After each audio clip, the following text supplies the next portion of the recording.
I'm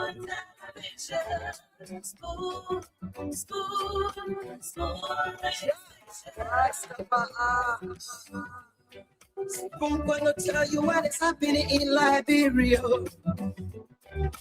I'm gonna tell you what is happening in Morovia.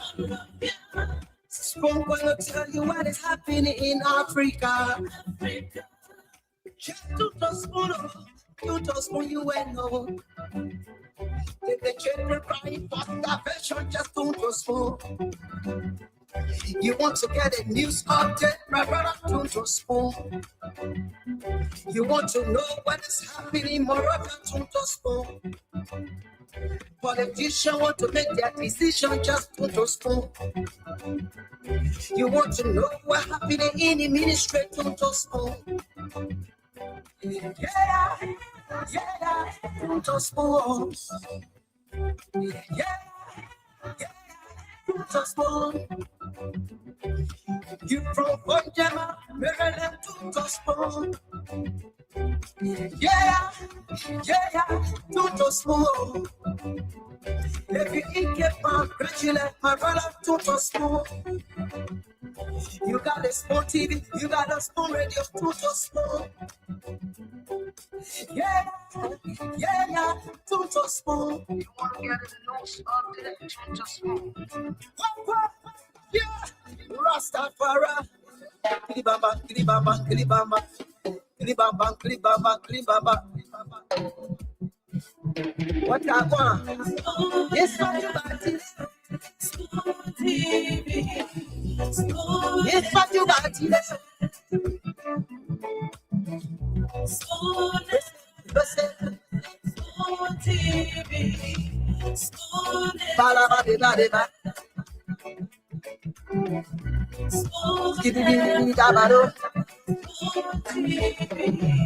Spoon entertainment.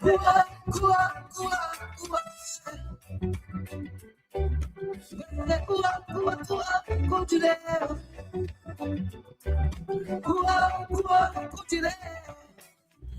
On the spoon to get started. On the spoon to get started.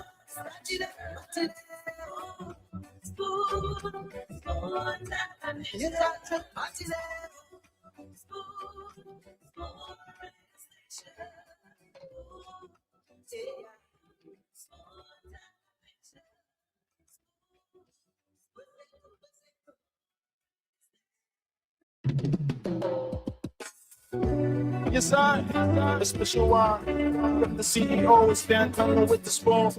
And your boy, right at the South Bend. On the beat. On the spoon to get your information. On the spoon to be part of the session. Spoon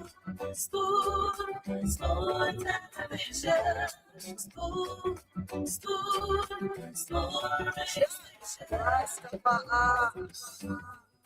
Spoon gonna tell you what is happening in Liberia. Spoon gonna tell you what is happening in Morovia. Spoon gonna tell you what is happening in Africa.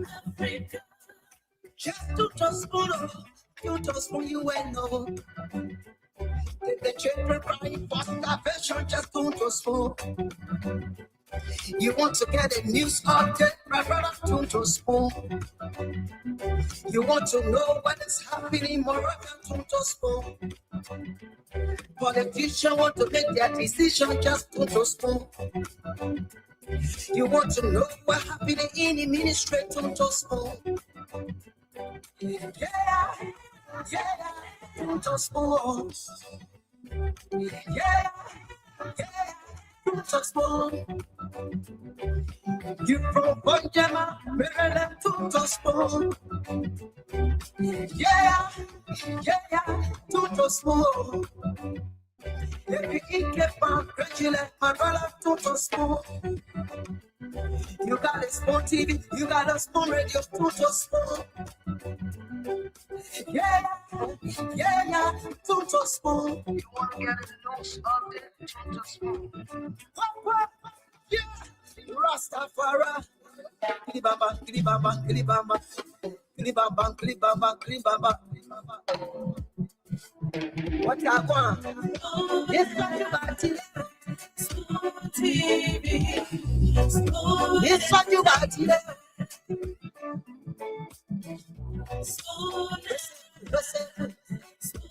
TV. Ba-da-ba-di-ba-di-ba. Kidi-di-di-di-da-ba-do. TV. Spoon entertainment. Kua, kua, kua. Kua, kua, kua, kutile. Kua, kua, kutile. On the phone, yes, what you on the phone, yes, what you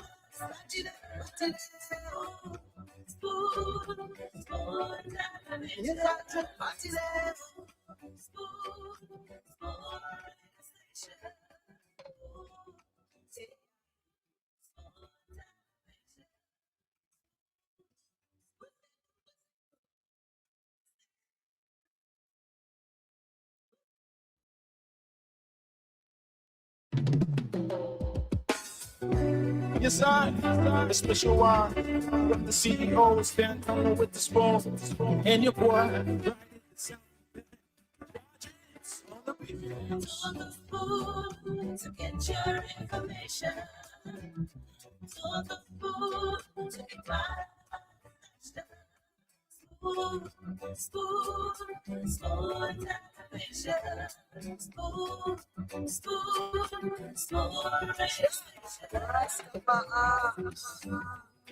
Spoon gonna tell you what is happening in Liberia.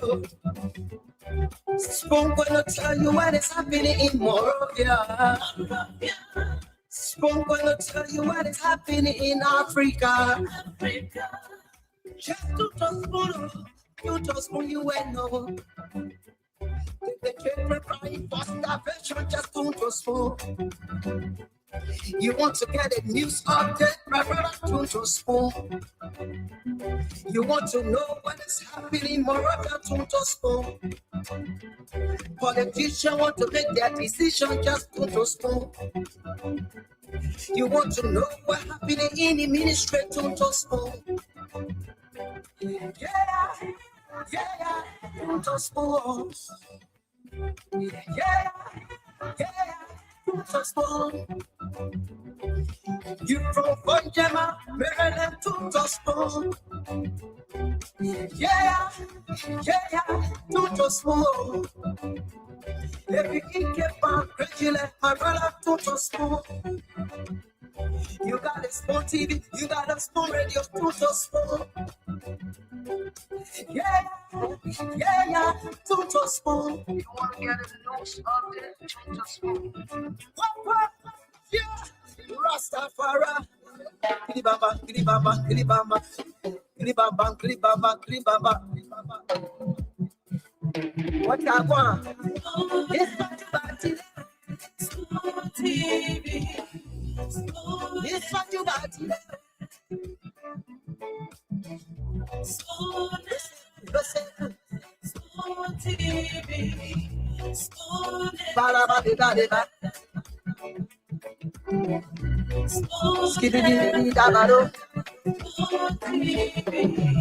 Spoon entertainment. Kua. Kua,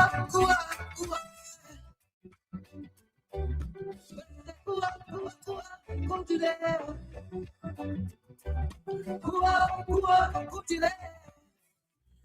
On the phone, yes, what you on the phone, yes, what you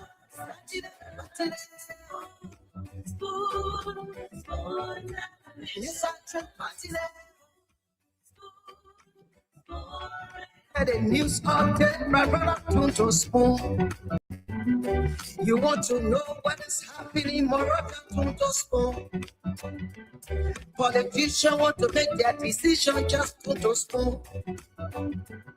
You want to know what's happening in the ministry, to spoon. Indeed, if you want to get the news update, You want to know what is happening in Liberia. You want to know what the policymakers are doing, what the politicians, the business people, the ordinary people are talking about. Just spoon to spoon. This is where we bring you the news, the analysis, the views of Liberians on critical national issues every single day, making sure that irrespective of where you are across the world, you get to know what's happening in Liberia. So thanks for joining us tonight. I'm Nelson Colette. Spoon Talk is back on your radio. As we always do, we're going to take your calls on the first segment of the program, on the What's on Your Mind segment, giving you the time to speak out on those different issues of concern. Just whatever those issues are: health, education, politics, sanitation, the environment. We want to talk about education. You're going to have the time to weigh in your thoughts on those critical national issues here tonight. So Spoon Talk is live across the Spoon Network, Spoon 107.5. We're live on Fabric Radio 101.1, on Super 95.5 FM, and on several other frequencies across the country. Thanks to Voice of Liberia, the management there at the Voice of Liberia, for always making sure that the program Spoon Talk is relayed on that station. And thanks as well to a host of radio stations across Liberia that will most times relay the program even without telling us. We appreciate you for that. Spoon Talk is on the radio, and we also across social media. On Facebook, you can find us on Spoon TV, Fabric TV, and Super TV. YouTube, our handle is Spoon Talk Live. So let me welcome a few of you joining us tonight. I see Stephen Gbemi is here, Daniel Bondo, Austin Way. Thanks for joining us tonight. The many of you coming on, we appreciate you for joining us tonight. I see Robert Gibson, Benigo Demi. Thank you for coming on tonight. We ask you to kind of share the program, irrespective of where you're joining us from. Just share the show. Let's have a great conversation tonight. So yes, we're going to go to the phone lines now and take your calls. Let's hear what your thoughts are. What are those issues you want to talk about tonight? Aaron Tobat joining us from GSA Road. Thank you for joining us tonight. We appreciate you.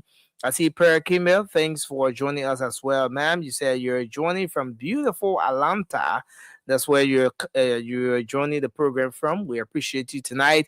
Olivia Dakwi is here tonight from Bonjour, Lower Virginia. Thank you for joining us. I see Laikane is here as well from Samoka Town. That should be in Caldwell District 11, Montserrat County. Thanks for joining us. And I see Ambassador Jeremiah Perry Coty Jr. Thank you for joining us. We ask you to keep sharing the program as you join us tonight. Let's go across now and take your calls tonight. You can call us on 0555-101075. 0555-101075 is the number to call tonight, and you'll be live on the program Spoon Talk. Let's take our first caller here. Hello, your name and where are you joining us from? Hello. Hello. Yeah, hello, you're live. Let's hear you. Yeah, next thing, this Oscar from Gompa City. Okay, Oscar, let's hear you. What's on your mind? Yeah, actually, what on my mind have to do with our country. Okay. I want to use their platform this hearing next thing. Are you getting me? Yeah, go ahead. I want to use their platform this after this hearing to call upon the religious leaders of this country, both the Muslim and the Christian religious leaders. Next thing, the place our country is going now is very bad. Every day when you get up in the morning, you will hear that people are fighting over land and they are bossing people property. And when you get up in the morning, you will hear that people die of frustration. When you get up in the morning, you will hear all kinds of bad people causing murder costs. So I don't know, because during the campaign time, our president make a statement in Buchanan that he was dead for the devil, no matter how he look like. I don't know what this is, why the devil is tormenting our country. So I want to call for all the religious leaders of this country The country of Liberia is going back to the administration of President Joseph Boakai. So all need to get our feet, kneel down to God and pray. The statement the president made in Buchanan is expecting our country that he's going to judge for the devil. The devil is giving tough time to this country, and the economy of this country is going bad. So Okay. I'm calling upon all the religious leaders. Let us get all our knees and pray to God so our country can be better. Thank you very much for your input tonight. We appreciate you. 0555101075. Hello, your name and where you joining us from. Let's hear you. Thank you. Good evening. Yes, sir. Seku Favana, member of United Battery Collector. Seku, what's on your mind? Go ahead, sir. Nezima talking about John to yesterday's show on OK Conversation by the former public welfare minister. I want to remark, I hope she taking notes, she looking at social media, the people will remind her. Because if you say you are engineer my fault. It is the only engineer we talk about engineer, but you know how you lead our role. You go, you say you engineer. Okay, now I assume the current minister that there, they made a high school graduate will agree. You know all the books, but the man what the see that magic the man is playing. Okay, say your predecessor or the late Mabudu Nipa, how many roles you dedicated to Liberia government at the time before you leave on there? Before you come in, say you. But I'm not being you people. Your money, everything, but the government too, they are all justice minister and the LACC are being there. But what they're doing, most of the places now they already have taken place now, but not up to now they reloaded. Say one person just calls your man, then today that person has been sentenced. So encourage the insult. But that one you care, you can show your muscle, you say you teach just say. But I will quote a case in a quote, you can't talk about now we in a day that one roof them talking. Yesterday how you do yourself is rule. You did the whole road there in a country, then you tell Royal Guinea that amazing placement. If anybody will be misplaced, that will CDC, that will in your government. Because you're the animal farm government running. All right. Thank you. So that the government will misplay, but not the government. Thank you very much for your input tonight. It will never get you. Thanks a lot. 0555101075. Hello. Yeah, good afternoon. Good evening. Yes, sir. You're live. Let's hear you. What's on your mind? Yeah, that's a good evening once more. This is Joe calling from Japanese field. Yeah, Jones, let's hear you. Yeah, I drove along the highway from ERW Junction as far as Hawaii, and I observed that there's no work ongoing now, and we are in the dry season. Absolutely no work. You don't see no mission to do any work. You see the road, there's a complete death trap. At the end of the road, it broke everywhere. Where do you go with the narrow? So I'm asking Stanton Witherspoon. He's part of this government. What's the proponent? Is there any money in this current budget in 2026 intended for that road? Because very soon, dry season will be over. And what is President Burger government doing for this road? That's a complete death trap. And my second talking point has to do with the Ministry of Transport and the Liberia Traffic Management. President Burger, you are now putting Liberia out of job. They released today as of March 1st, 2026, the function of the Ministry of Transport, that is driverless vehicle registration, will be done by the Liberia Traffic Management. What are you saying to us in this country? It was per law.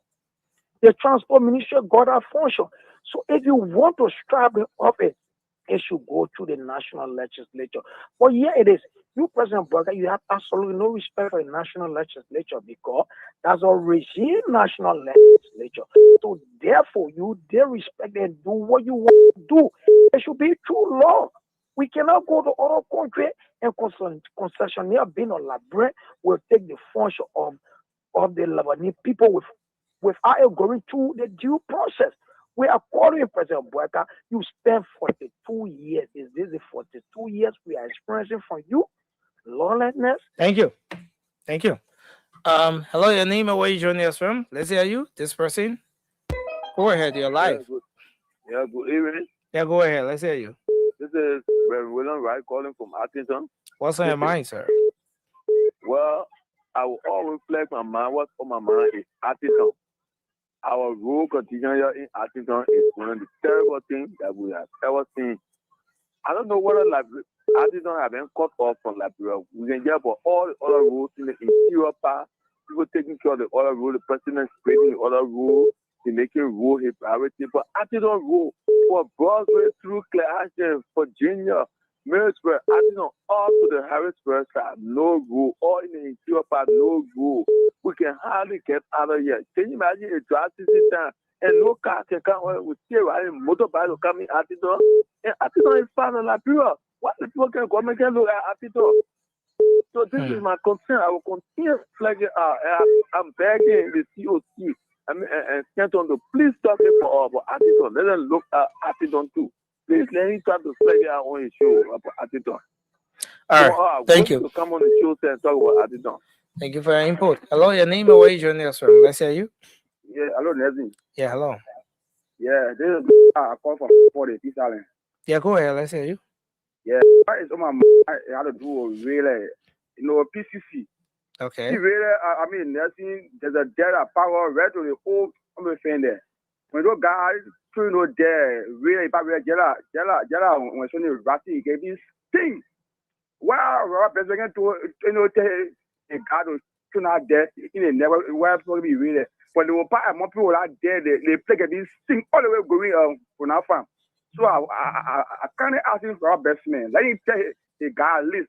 Let him to that there in the near where people are in the street. That's it. Really thinking. That's your thing. And thank you. My mind is about the full people. They are security. You know, one of the security friend you open that one full people can be part. No defense will be part. No part of that security friend. So it allow me we have the government to investigate. It a security friend like people do and trap that they ought to be part of that security friend. But now the full people in the have again, being kind of above country. So we now encourage for full people to form security friend. We all know the event to be part and part of that security friend. Thank you for the show. Thank you very much for your input tonight. Let's take another person here. Hello. Hello. Hello, you're live. Let's hear you. Yeah, good evening, I can see. My name is Iman. This is Nelson. Now you can see this is Nelson. Go ahead. Okay, sorry, Bira Nelson. My Alexander from District to Bizarre. Bira Nelson, our president told us before coming to power, our president, we are incompetent. Those who are working in government was not educated, not know about governance. Our president come to power in the LC to my area, Peace Island. Saying last week, having my island. The LC is not stable when Monica, the former LC boss are there. Is that I may not know the technical know about the current being a region, current unstable. Now, those who know about who the way people to power now, LC is not stable in our country. In our country, many of they were the past few weeks is not stable. Coming here, Canada, TV, and here, going to go. Every LC member say, so in our material, I will soon and see what it. Thank you. All right. Thank you. Thank you very much for your input tonight. This person, hello. How are you, Chief? There's a Paco from USA. Paco, go ahead. Thank you so much for the opportunity. Happy New Year one more time to my school family. Same to you. I got 2 point issue. One call to the full island. Who back in. To hold them for.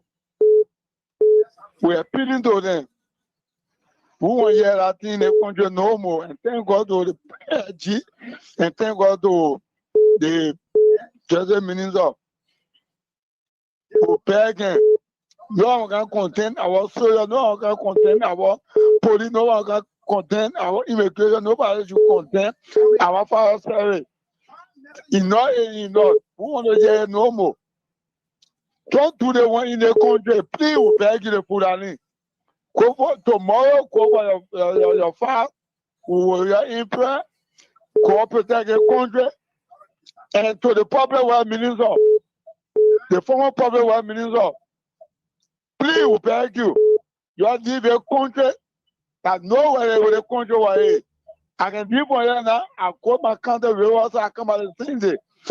Mr. Kitty working, you are there, you do nothing powerful. You have to do the thing.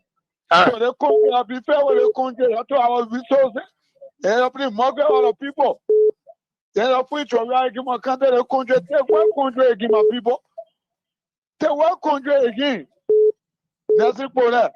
You further journalist. You want the fee.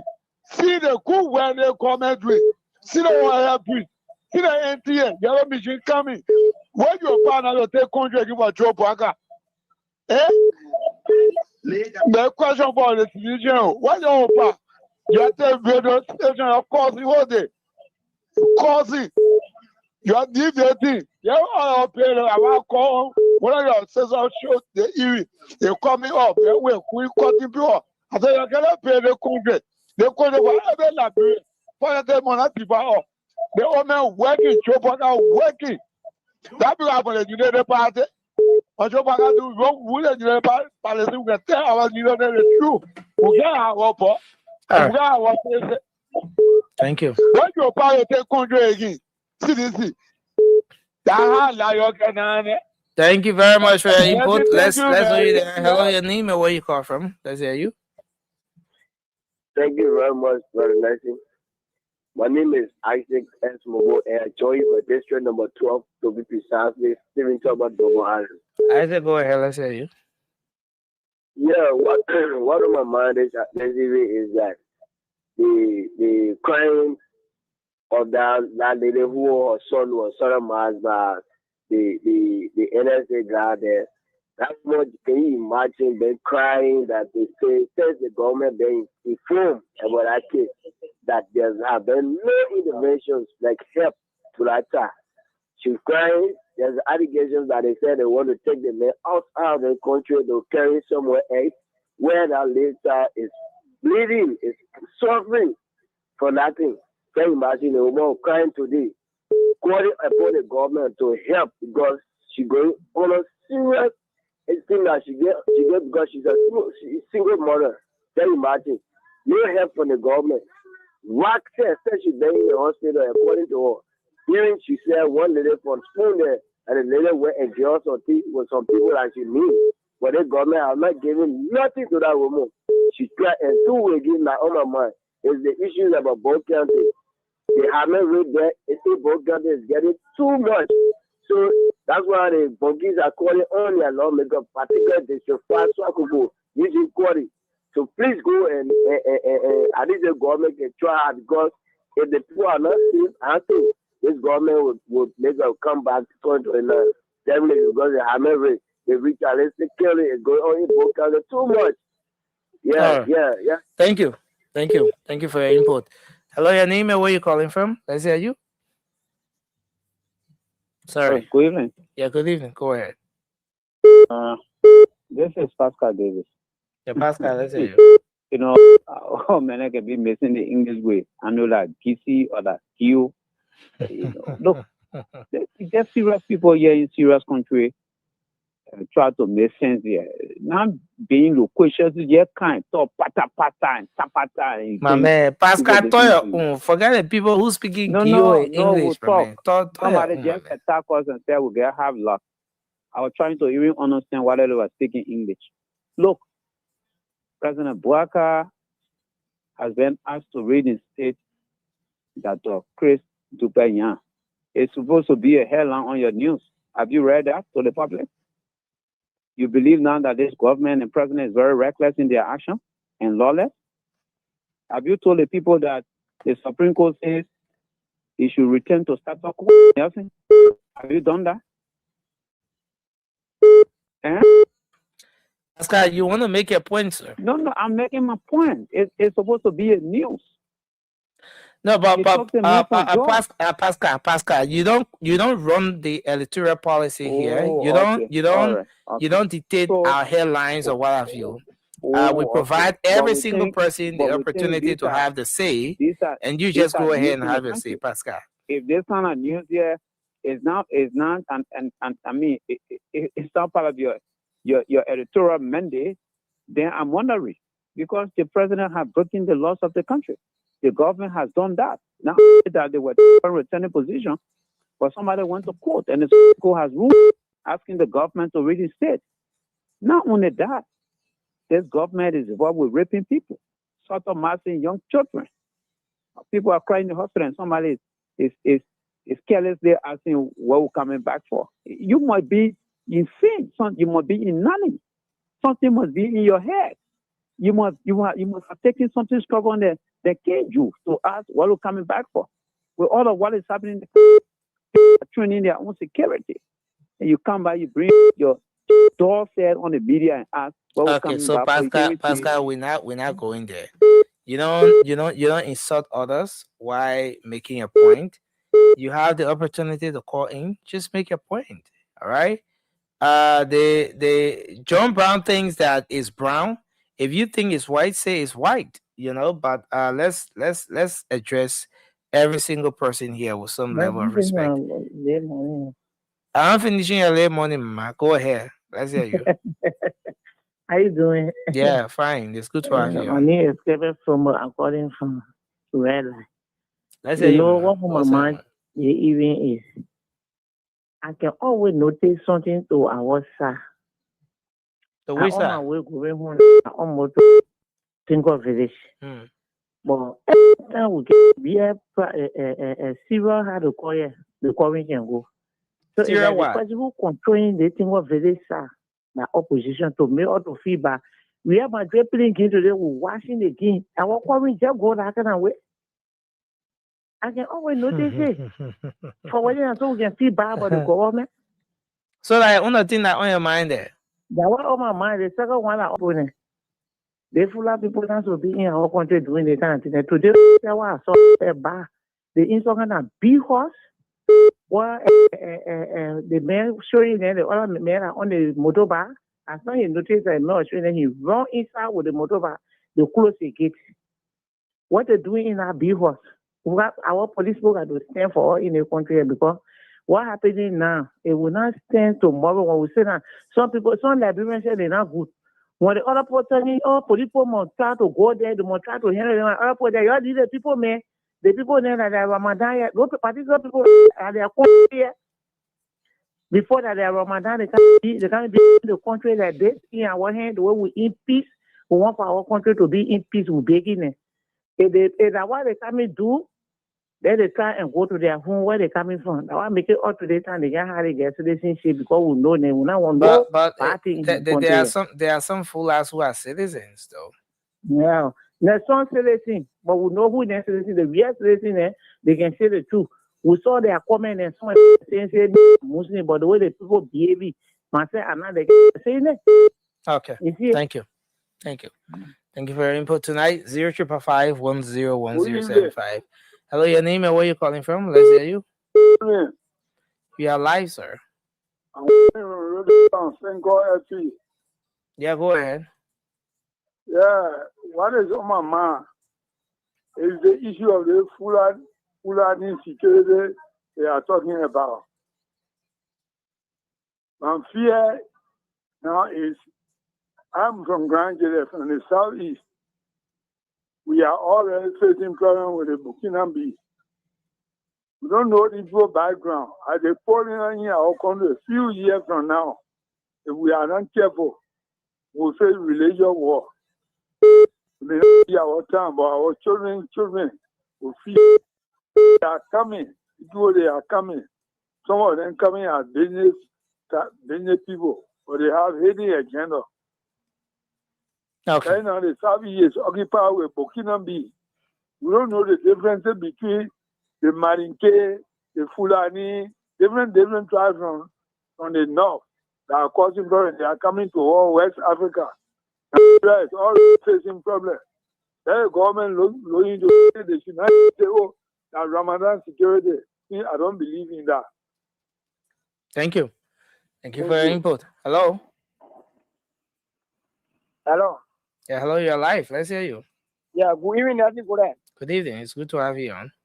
Yeah, man, Radio man, what's on your mind?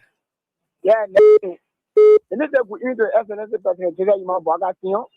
the greater person of Liberia, the only person that declared public access, Mr. President, welcome back home. Thank God he came safely. Nothing what made the president to be great and experienced president is. This president is the only president that declared and public access. So 80%, no president has done that. This is a challenge to the opposition. This president is the only president that suspended the highest government official ever in history in 2 years. This president is the only sitting president that appeared on radio that allowed quarter to call, take question from them and answer that question on state radio. This president is the only president that getting NPA balls, that riding NPA balls. To the lower level, why other presidents not do that? So President Boga is there for the common people. And that president is the only president that told us at least now you can feel like going to the April review, year rate drop. So now, no use your support. But the president said, make a we way at least for a laboratory to get food and put on the table. If you are the one, the political commodity and rest and gas in the country, laboratory, at least for a leader. But the past government, they don't want to do that. And President Boga ought to see after the look at the common people and now working each other like people, all one on a line. And then when part of life, all one on left, all. So although LDC is tripping, but we know that he will get better. And the president is there to do the better thing for the Liberian people and the good thing. What are you looking for? And what are you doing for the Liberian people? Thank you for the opportunity.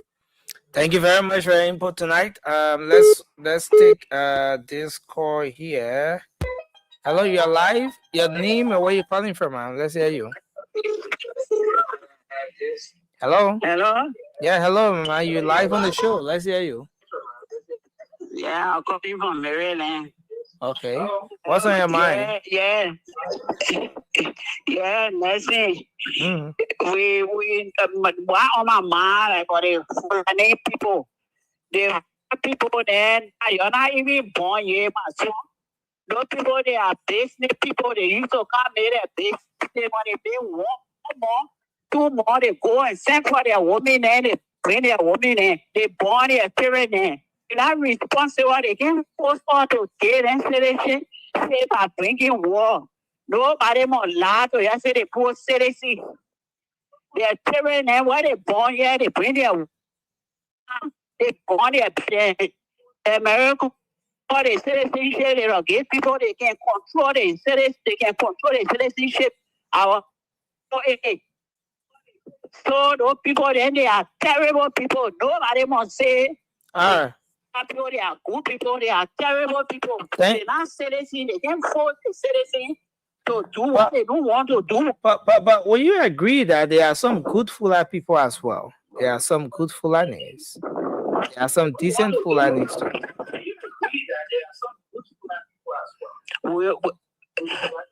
Yeah, there are some. Some of them they are good, but the people then they're not good. They put forcing power. You can remember somebody last year they said they wanted citizenship. All right, thank you. Thank you. Thank you for your input. Let's hold you there, man. Thanks a lot for your input.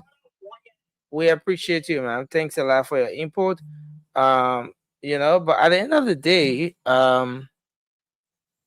there are some Fulanis who are Liberian citizens, you know, and there are some very decent, you know, Fulanis, you know. So you know, so it's just fair enough that we approach this issue with you know, we take away the sentiments and all of that, and you know, just approach it with a very, you know, open mind. You know, let's approach it that way. The world is changing. You know, a lot of things are changing around the world, and things. If you ever ask anyone 200 years ago as to whether a black person was ever going to become president of the U.S., a lot of people will disagree with you, you know. But the world is changing, and a lot of things are changing, and there's got to be a time when we can embrace the change or the changes that comes with time. Let's take this person. Hello, your name and where you calling from? Yeah, I'm okay.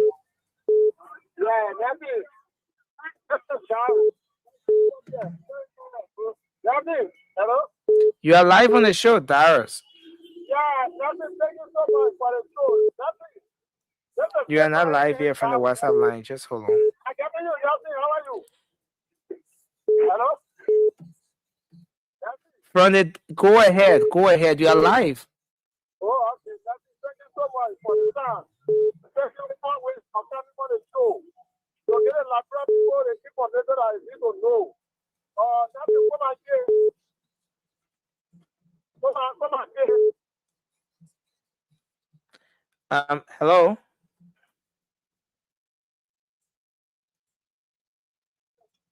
Hello. Yes, hello. Yeah, hello. You're live on the show. How you doing, Nelson? This is Sister Justina Garden. Oh, okay. Yes. What we're looking at, we're looking at trend of events in our country. I've been somebody who worked with the NSA in the past and worked with the NBI, especially for the investigation side. I have carefully been looking at the trend of events. Number one, we saw one of our honorable representative, Delete, went to a conference trying to lobby funding for his political institution. He made a statement which I believe it was careless for him to have made such a statement, saying that, we haven't had enough proof of Islam into Liberia and we need to do more for Islam to grow. I understand he has said that from a good perspective. So let's come forward to today. Under our law, there is no institution have the right to use the name national. National is set aside for our national security, the government. The fact that they have men, they have recruited men. They are not the only people that have that come from a Muslim background that have agency. Let's say A.B. Kurman, he has a security agency, but every tribe work in that agency. Every religion work in that agency. So nobody have issues with that. But for you to create an organization, first thing they did, they said Fuller Brothers Incorporated. That's business. Everybody let it slide. Now they're coming in with National Fuller Gas Support. Now let's just lay that one aside. Let's look at trend of events. Let's not forget Al Qaeda infiltrated our country before under Taylor administration. If the Taylor administration was not going to stay strong to arrest all the 300 people that entered Liberia at that time, it would have been a different story. Look at the video that is circulating right now that the rescue media were able to record. These people coming into our country with no proper documentation, going into corners that they're not supposed to be in. And these are white people. We're not even talking about black people, but white people. Look at the fact that the other day a Fulani dressed up like a woman under a job that were arrested by the immigration. So if the majority of the Fulani people believe that they're not in cahoots with what is going on, they should speak out, they should condemn it. They should be able to point all these locations so we can get it. The government can go and get these people. And let me send this message to the Muslim community. We have lived in Liberia together. We eat from the same thing. We all go together. We dance, Ramadan, everything together. Let us not allow extremism to come in our country for us to cover them in the name of religion. Also to the Christian, let us not be attacking our Muslim brothers that will be living away in peace to say, because this is happening, that we should just take it on all Liberian Muslim. No. We have Liberian Muslims that can't fit in no society except Liberia because the way we live with each other. So let this be done. Let this be clear that every Liberian open your eye. Keep your cell phone charged. Thanks a lot for your input. We appreciate you tonight for your contribution. Yes, this is where we are, Spoon Talk. Let's see if we take this person. Hello. Hello. Yes, you're live. Let's hear you. Look, I'm Emmanuel. Emmanuel, let's hear you. Okay. What's on my mind is Artington. We have a representative called DJ Blue. This representative, he doesn't have time about Artington. The place is dilapidated. Even this Marsha is coming. Some of us want to go and clean our fathers and mothers' grave. We will be unable to go there. Why you guys will be unable to go there? Because no car, that motorbike. We have large family. There's thousands of people around here. Not everybody can ride motorbikes. Somehow we are older people who prefer car. Okay. And this guy is just sitting down. He's not So what you want a nothing, lawmaker to my do? man. What you want a lawmaker to do? I want this guy to please advocate and on our behalf to pave the road for Arlington to Maysville. Let him work. Okay. Thank you. Let him work. Let him do something for the people, not to just sit down there and benefit. And Thank you for your input tonight. We appreciate you. This person, hello. How you doing? I'm Abraham B. from GFO, Kisikian Rocco. Yeah, go ahead. Let's hear you. What's on your mind? Okay, what on my mind tonight is management and transport. They think I've been flashing it long time ago that it was going to bring severe embarrassment to the commercial power. Because now, management not respecting or they're not honoring our lesson for transport. And when you continue like that, it will bring serious embarrassment because majority of the cars register on transport. And now the government saying that they will be effective working on or starting on March 1st. It will bring serious embarrassment. So I want for the president to rather look into the matter. Right. Bring confusion. Thank you. Thank you for your input tonight. We will go back to the phone line, talk to this person. Hello, your name and where you call from? Let's hear you. Hello. Yeah, hello, you're live on the show. I'm Jipo Chelsea once here. Yeah, go ahead. Conversation on Teacher 2 right here on the Cape Freeway. Okay. You see, brother, thank you so much for the topic on the discussion. Okay, my friend, I have a social opportunity to get on spoon. Yeah, go ahead now. Let's hear you. Anybody that will keep praising this government, they do not have love for humanity. The senators who imagine penal. People going to bear hungry on President Joseph Jimabuaka. People can even afford a children's school fee on President Jimabuaka. And this is stable on President Joseph Jimabuaka.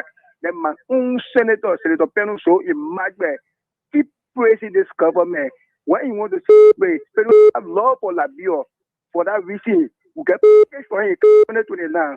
Once again, people once they join the community. Thank you very much for your input tonight. You have a package for your lawmaker. Hello. Hello. Yeah, hello. You're alive. Yeah, hello. I'm Daniel T. Norris, yeah, from Arlington. Oh, the Arlington people plenty here to know. I think the Lexington people come and start calling too. All represented, not taking care of the road. The convention, they come, our families then up there. We got to go up there to take our own grave. No road through Maysville, no road through Arlington. Only motorbike can go there. No car there will suffering. Please talk to DJ, please. Let it try to do something for that road. Thank you. I'm begging you, my son, please. Thank you very much. Thank you very, very much. Hope your representative, Honorable Bernard Benson, is listening. Hello, your name and where you joining us from? Let's hear you. My name is only you from the soaking the office. Let's hear you. What's on your mind? Yeah, my talk had to do with the prophetic issue. Yeah, I don't think the Chief Justice, as a peaceful citizen, had a right or to put prophetic in jail for abusing his mother. Because according to traditional, when you see a rude labor in town causing somebody grandma, if you get a chance, flog him, because from causing that woman, he will cause your grandma tomorrow. But put it they feel that they're doing good. But some of them, most of them, they was in favor of prophecy, insulting other people. They were hearing it as a peaceful citizen. Why not you take issue with him? But today they know that Marcus can, and let me be bold on them. They feel they will make an effort to cause a man. Okay, sorry. No. We're not having that discussion. Hello? Yeah, nothing. Good evening. Yeah, good evening. It's good to have you on. This is Ben Johnson, member of the party in the ledger group. Yeah, Ben Johnson, go ahead. Let's hear you. Yeah. So, nothing. I think it's time for the start is not to sit down, maybe to find a day to go to President Baga to appreciate him for the work that he's doing in this country. Yes, especially we that came from the Southeast. So, if anybody now want to preach that Baga where you can start working to go Arago. If you can work for them, for me when I'm suffering, I will leave the country. Because every day since you were born, how many years that you all the problems that in your life that Boga created suffering in the world, also in your country. Look at the South East road. Okay. At that time, we're making 3 weeks in a month before entering the South East. Today, then when I pray the man, the time you tell them who transformer. Why you say you can go transformer too now? I know who to eat the whole transformer. Thanks a lot. All right, thanks a lot. All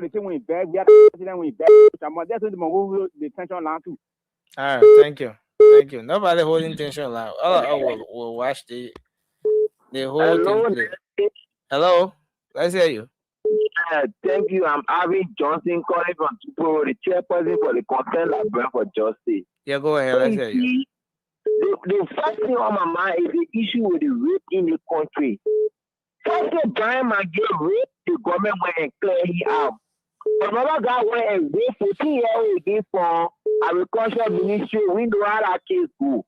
Then the NSA, one of the NSA director and his friend rape another 15-year-old boy. They say that people say that gay baby do it. Now the woman crying on the social media for her son, on radio. The government do nothing in that war, but the government go, they collect Prophet Key, paying jail for Tiwana matter to the country. But they raping, they never happy with it, boy. They got nothing inside. So the Bogasa go make plus the annual measure. He talk about raping Billy. He not talk about raping Billy. He not talk about how the security people killing people. He talk nothing about that one. Now they call it like a bluffing when they say, oh, because you have to be going there in America. So we take power for America, the wild power of the sea, to come over. Now, everywhere that as I speak in Nana, I eat that in my own. The whole country gets dark, so they say that hell we eat, and they speaking on our one. But the other people, they understand. You hear them talking, say, current update, Banave, off, Tuala, off, Tuporo, off. I think you have to donate to be asking for the update now. Because they feel so FM asking for current update last year. So the other year too, they must be asking for the current update. Thank you. You're going to start asking for the current update. They ask what area that you tell them to. Because now I ain't that bad. So thanks a lot. Tomorrow we'll have for the current update. We'll have for the update from all the dark places in the country. Thank you, yeah. Be important to what happening yesterday. All right. All right, thank you. Hello. Yeah, go ahead. Okay, I'm John B. Moba. I come from Baptist Seminary. John, what's on your mind? What is on my mind is concerning about the Chief Justice. Okay.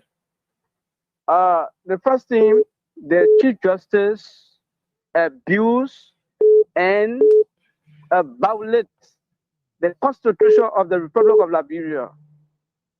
As a Chief Justice, you are not any way means to sue anyone, and at the same time serving as a judge and the player at the same time violation.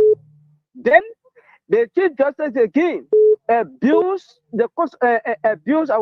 his legal right, a Prophet Key, because a Prophet Key has done anything.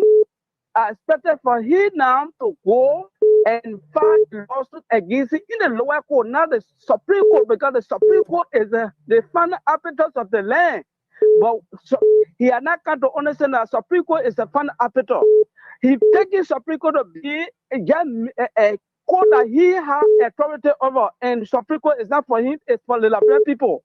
Then secondly, I'm asking the lawmaker that this particular individual called the Chief Justice should be impeached, because he does not deserve to be the Chief Justice of the final arbiters of the land, because he has abused the Liberian people. He has abused us in our court internationally, because Now, if you listen to the Liberian media, you understand that that particular man has abused the court. He has made the court does not have any relevance in the Republic of Liberia. So I'm urging the various lawmakers, senators, representatives, listen to me carefully and listen to me well. There's a need for this particular Chief Justice to be impeached because he doesn't deserve to be the Chief Justice of the Republic of Liberia. For now, as for me, John B. Mova is my name.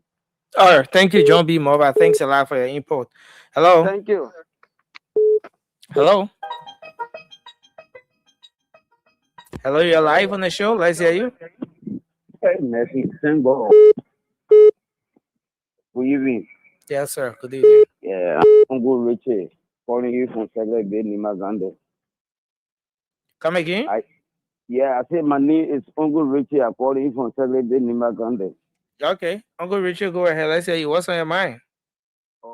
Nelson, I will tell you the truth that if the lawmakers should don't the chief justice defend them to come and see it is lawmaker that yes maker, the non lawmaker will come and see. But if you find them, my put the poverty, even you can be the judge and then somebody all I advantage take all I man that may go away. If nobody cannot even do anything that may go away just that matter in the future to come. All right. Yeah. Thank you. Thank you. I got nothing to say again. Thank you. Thank you very much. Hello. Hello. Hello? Yeah, go ahead. Let's hear you. Okay. Thank you for putting me on your platform. Goodbye. All right. Let's hear you. I'm in Lawi. My brother has just said that the Supreme Court is the highest jurisdiction in our republic. And our very huge responsibility to stand down our country or to deal with our nation. To find the Supreme Court judge to have taken his action to his own hand. You can't be a complainant, be the judge, and find the man guilty on this. If this continue in Liberia, it's again making Liberia a fine country. They will tell the Liberians that kind of setting of people in the world. People will be responsible, but we are not taking ourselves very responsible. So let him, in order to make us see to this, to make sure to make sure that justice, equality, the virtue is established in Liberia. Thank you. Thank you for your input tonight. Another person here. Hello. Hello, Justin. Yeah, hello. You're live on the show. Let's hear you, sir. Oh, thank you so much. My name is Pavi Biduma from Kawe. Yeah, go ahead. Yeah, listen, what my money evening is. People know they conclude with things in the general way. Or about poverty and situation. The thing that happened in the past was running away or clapping their hand for poverty. But why now that poverty is doing the same thing, they are holding their gene for now for what he's doing. And secondly, nursing, the thing is going on in the country. Just for example, the travel management, people we some of their power. Our people they are suppressing of. The other thing you going taking your money going to use the transport. Therefore, they tell you say, oh, if you get the travel management and still go, you park your car. We don't know what is going on. Why is there going here? And we know what happening. It's very bad. The same people yesterday they were talking about so things doing wrong. They are coming today say right. So why are we hearing to now? I was saying in the country. Nobody got it all. You go so you see the other thing, you go to the other thing. She just takes saying somebody on the bench the person. And why are we hearing to? They are lawmakers, they are money. I don't know, they are saying anything, they say now you don't want to say anything about it. Thank you for your input. We appreciate you, sir. Thank you. This person, hello. Yeah, hello. Yeah, hello, you're live. Let's hear you. Yeah, my name is Fode Bina. I'm calling from New Hope. What's on your mind? Yeah, what on my mind is about the transport and FTM. You know, FTM now FTM now working again. So everybody should focus on transport. But you know what? They will still using LTM materials. They only remove the nouveau. That is LTM. They remove it. But they still operating in the country. They confusing us.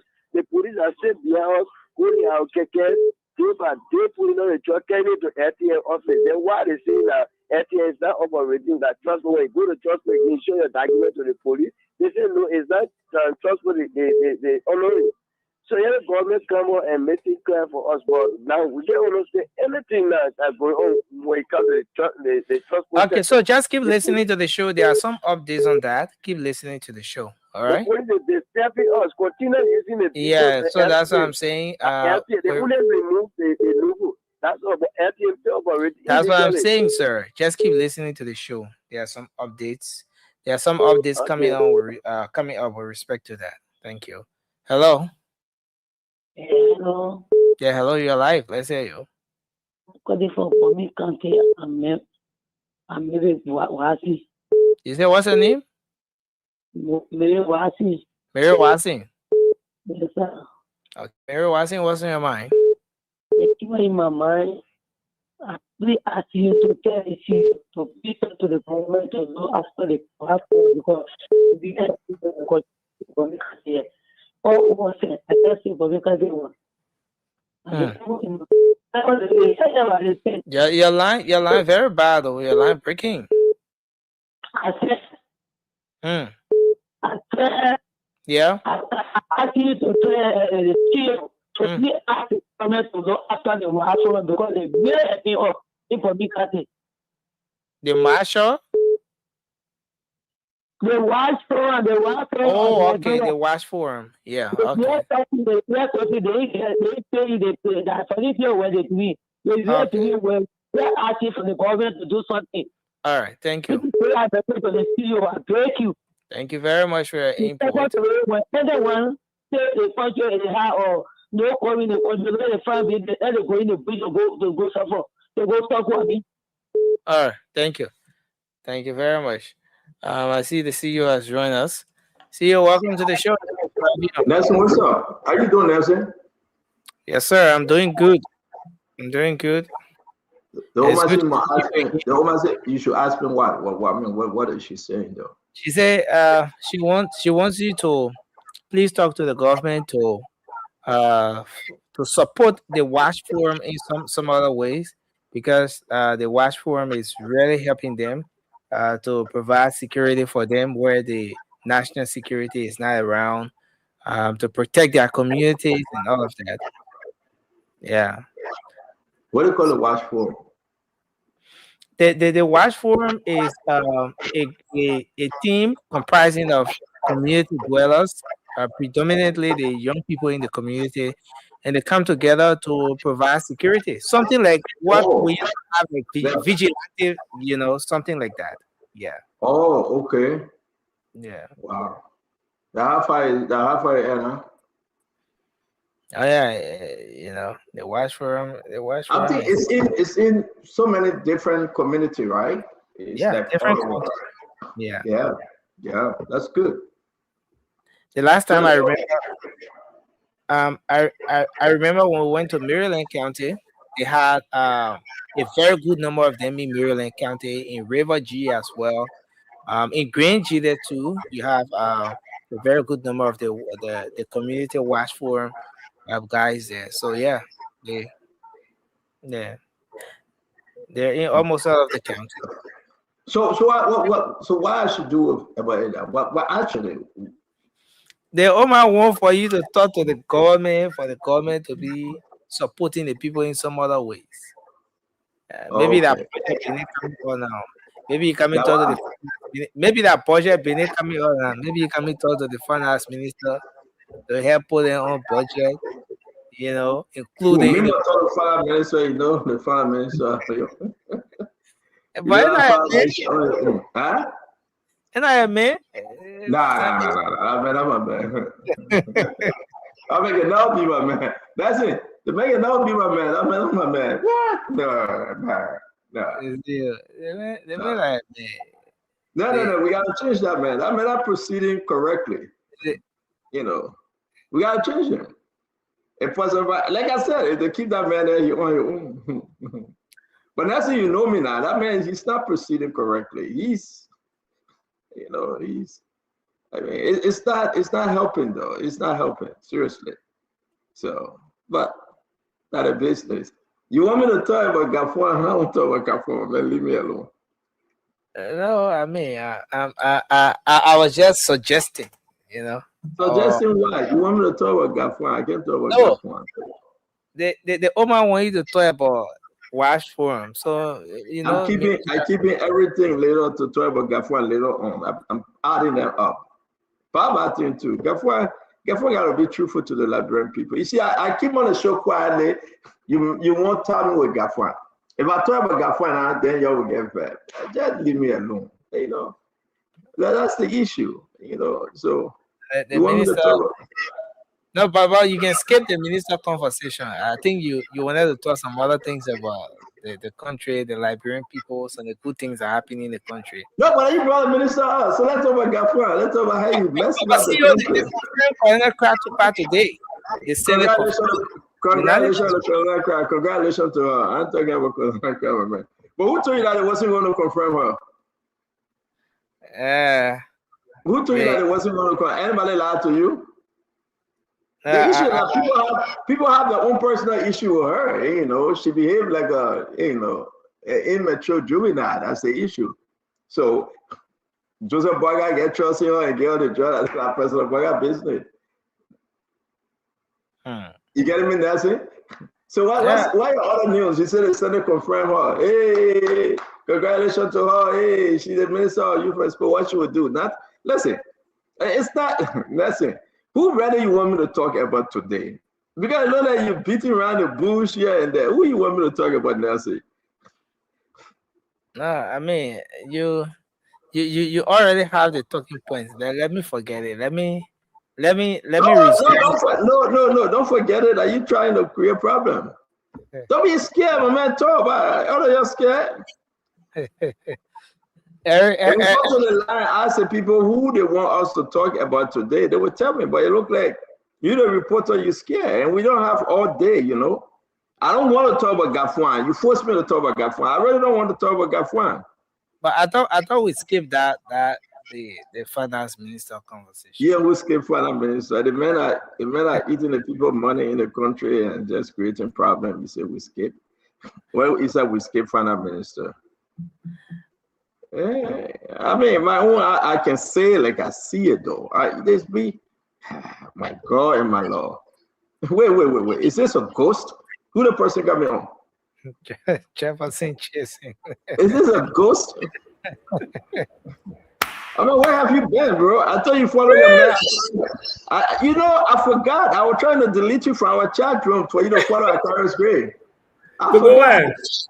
Aquarius Gray went because I took you off from the chat room and I was trying to take you off too and I forgot. Let me see how God can save people. I forgot. I tried over your name. Instead of be a nice guy, man. I was looking for your name. I couldn't find your name. I tried to delete you too from the chat room. That would be unfair. What's up, Jeff? How you doing? I'm good, man. How you been keeping stand up? I mean, see, you're coming to America. I've been waiting for you. I didn't see you.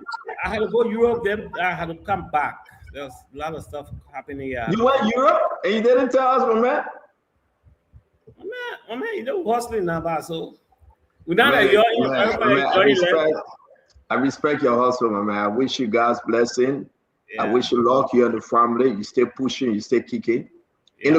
They say for the cost of the people, the struggle continue, right? Struggle continues. Yeah, so you got to struggle, my man. Better days ahead. Maybe CDC will come back. And now when you're not being minister proper, you'll be deputy minister. Maybe CDC will come back. Then if you get your outside eating, wow. Then we'll start working for Liberian people. As soon as they come out, Johnson will be eating power. No, we'll be working. We'll be working for Liberian people. Where? Johnson, as soon as he come out, man, I know you one of the deputy minister for administration, deputy minister for technical affairs. They will get you a deputy minister job for you to get it back with all the contract. Like Joe Mobile, they gave you all the contract, my man. They want to receive all the contracts. How can one man get all the contracts in the country? The man is the president's nephew. So, oh man, what do you expect? And now what job we have to do to you? He will give you all the contract too. Which ministry will you be working at? You going back to labor ministry or where? Oh man, you're picking your job now. You're picking your job now. No, not true. You asking me. Right now, we're concentrating on how to unseat the Unity Party. No. Seriously, I heard that you're picking your job. I heard that. I'm hearing that they say Akara is going to change your mind. He will not be running again. He won't go be a deputy defense minister. That's what they call him, General Gray. I heard that you guys picking job. No, what we're doing now is trying to unseat the Unity Party for bad governance. My man, we understand that. But Jacob, I heard that. Jacob, how you doing, my friend? These guys are beginning to distribute job now. Job on the market. They believe that CDC coming back or opposition coming back. Everybody now putting in the application. Who are you giving the application to, as a matter of fact? Is that Pepsi Yeke? Are you going to give me another 40,000 again this time around? State you ready again? Jacob, you see the man? No, I'm serious though. The Liberian people want to know. When the man started, I saw the storyline. I knew you were going to end somewhere. Yes. The man never changed, my man. No, but listen, Jacob, I'm here, right? You gotta be happy. I don't know why people can get angry. This thing we do it for the Liberian people. We go to bed, we wake up, we come out with different stuff. Don't get angry. Our job is to provoke politicians to do the right thing. You don't get angry. For or against, I will provoke you. I may play with you today, tomorrow. I say hello. You want to tell me that your business. You know, some people are going feelings. They're not feeling tea all day. They're not feeling tea, my man. For Liberia to be better, provoke the people that are in charge. Provoke the people that are in government. Tell them exactly. Tomorrow they will come and say, "Oh man, you're right." Man, Jacob, you think Jacob will go get? I mean, Jacob will go get 40,000 of Pepsi again. Jacob will not do it. I mean, he gave Pepsi. He get 40,000 for the position. Pepsi get the money. He get the money position. Wait, Pepsi pay the money. I mean, I mean, that Kanyo said it. That Kanyo, not me. That Kanyo said it. Kanyo is a pathological liar, you know.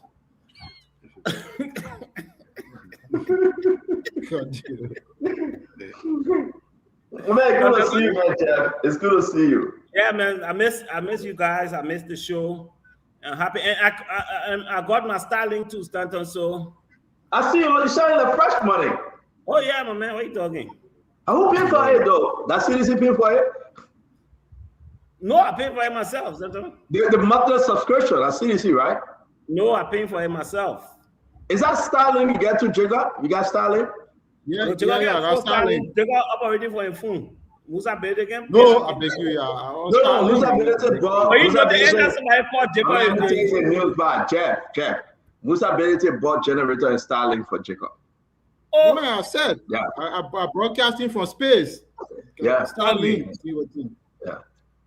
But I said, you know, actually, the person was begging me for Starlink, and I hooked them up. Councilor Goo was begging me. Councilor Goo, we can't show you get there. Councilor Goo said, man, no, let me read my message. But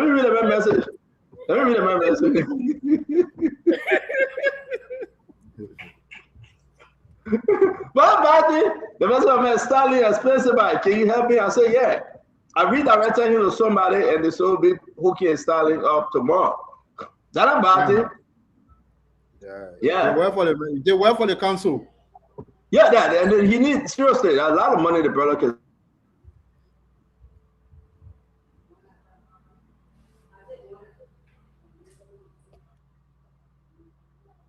You mute yourself. I mean, how you been? How the CMC? Well, man, we're doing good. The CMC is very vibrant. We're excited. We are headed in the right direction. We've been doing a lot of work. Our political leader Musa Bilete was in the southeast a few weeks ago. Yeah, he's back on Thursday. He's going to be in Western Liberia. He's going to be in Bomi County a couple I mean, of I don't days. break out news by that. CMC, you don't want to break it by that. You're breaking CMC news again. The man going to get Dazzle one white pickup truck. Oh, yeah, Dazzle? Yeah. The man going to get Dazzle a pickup truck. That recycle political party there. So Dazzle Johnson. No. Dazzle that witchcraft. Don't play with Dazzle. No, you know something I think, Jeff, you guys should do. You should embrace one another as opposition. Even if that's what a recycle politician, who you got from the opposition that can take that position away from Snow? Who you got? Nobody. The win Snow. You guys will carry Snow. CDC will carry Snow. The opposition.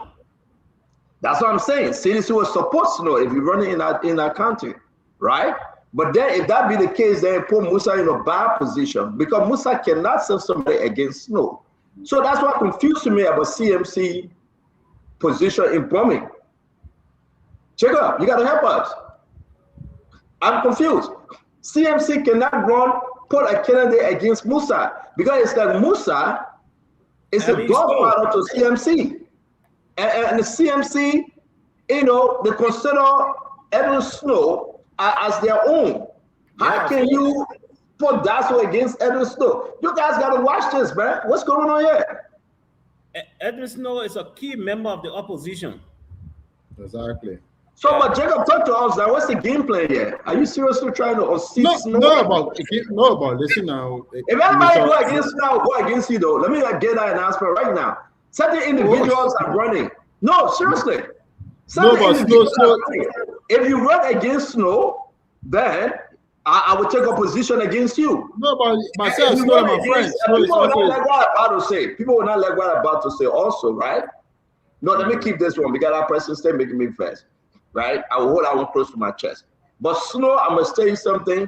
I think Snow has paid his dues.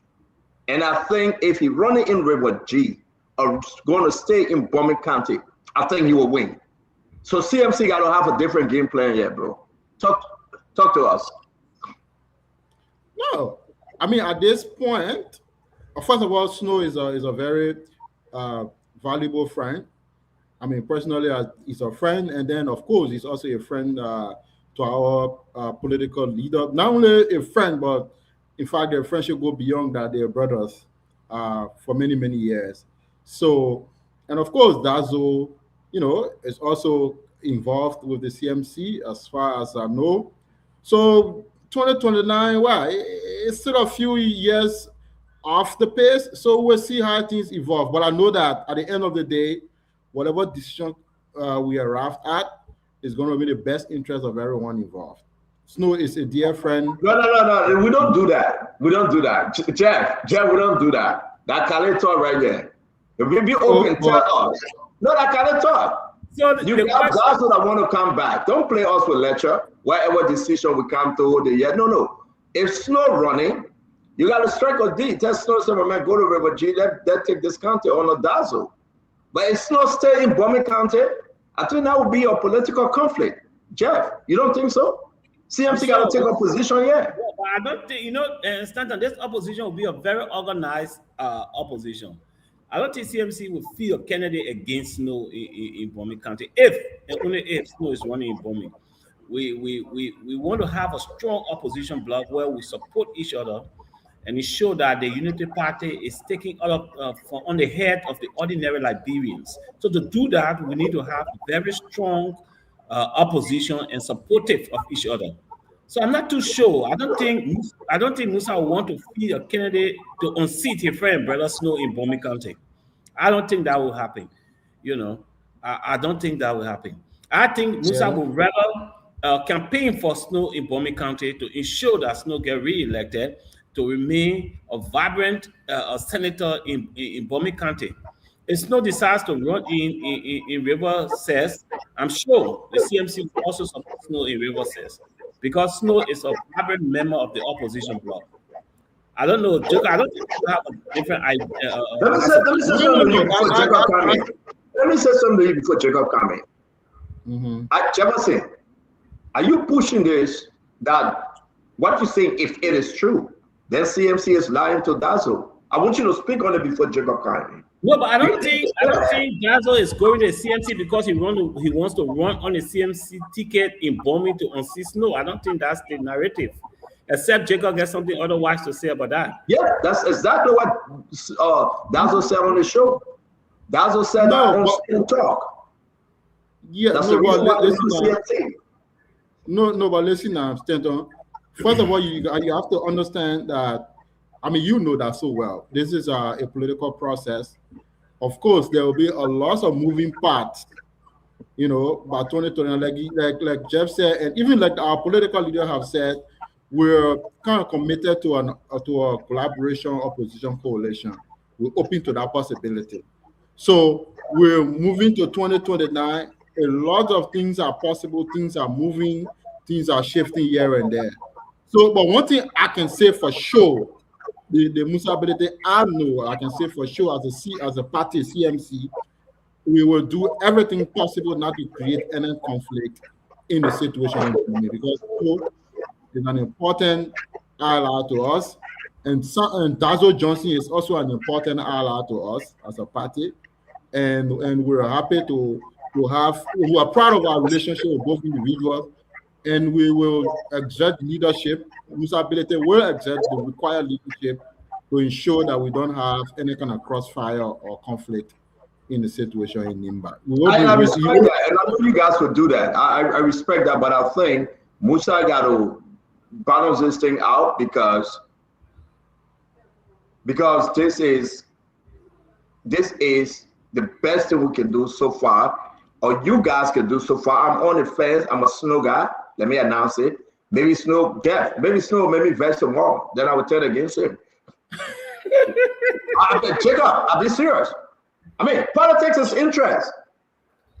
Political reward is not in heaven. It's here on earth. That thing we did 2023, we're not going to do it again. So, let me ask you one question. You got to hear me. The Liberian people know that what we did 2023, nobody should repeat it because you know what? Some people were juvenile coming into the political landscape. You know that, Jeff.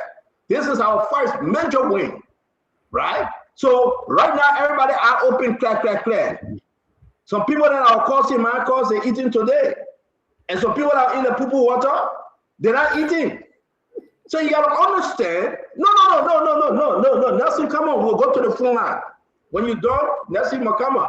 But Fubi know that. People that were fighting in the middle of the night. People that were hiding themselves because they thought they were going to die. You call somebody got in the same drunken pen, maybe I went with UN. You call the other person, oh, I went with the European Union. Oh, it will be comfy. I can't tell you the one. Where are they today? They're the one in government. Now the job permitting them to work in the government. But to fight for the government, they said, no, you know what? All of my starters, you know, the Congress people watching me, I can't count, you go ahead. But immediately Joseph Barker won. All the starters disappeared. They were in Liberia. Yeah, that's true. You think that young people are stupid this time around? They're stupid. Yeah. Liberia got to know this. Trying to put in the work, they get all the excuses. Nobody wants to do the work. In the poo-poo water. Who walk in the poo-poo water without people? Name me the minister today that are in Liberia walking poo-poo water. Don't tell me about Mo Adi. That Mo Adi every day till we know Mo Adi. We know the guy and the party. We know the people out there. These people are king that walk in poo-poo water. When the soldiers were soldiering, when the young men and women believing that we have a transformed system, they said, Papa, we're sorry. They Papa will change things. Some of them beg for jobs. They stay crying. No way. The very people that were here with their wives and the children, enjoying and working to Walmart here and there, that the people you call minister today. You think that Liberian people are stupid? I'm not talking about me. Thank God for life. I'm fine. But the Liberian people, the people that suffer, where are they today? So, therefore, the people will speak 2029. It will be across the eye. It is negotiation. I'm coming into this thing for what? With what?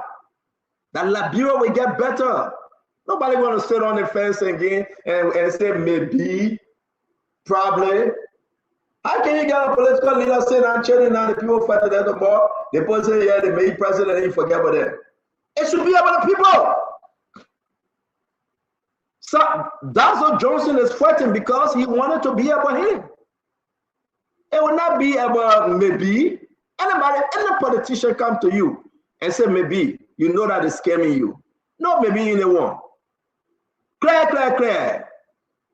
Why in it for me? That's a message the Liberian people will be carrying. Why in it for me? Not back arrest today, no. Not turn out today, no. Why in it for my school? Why in it for my community?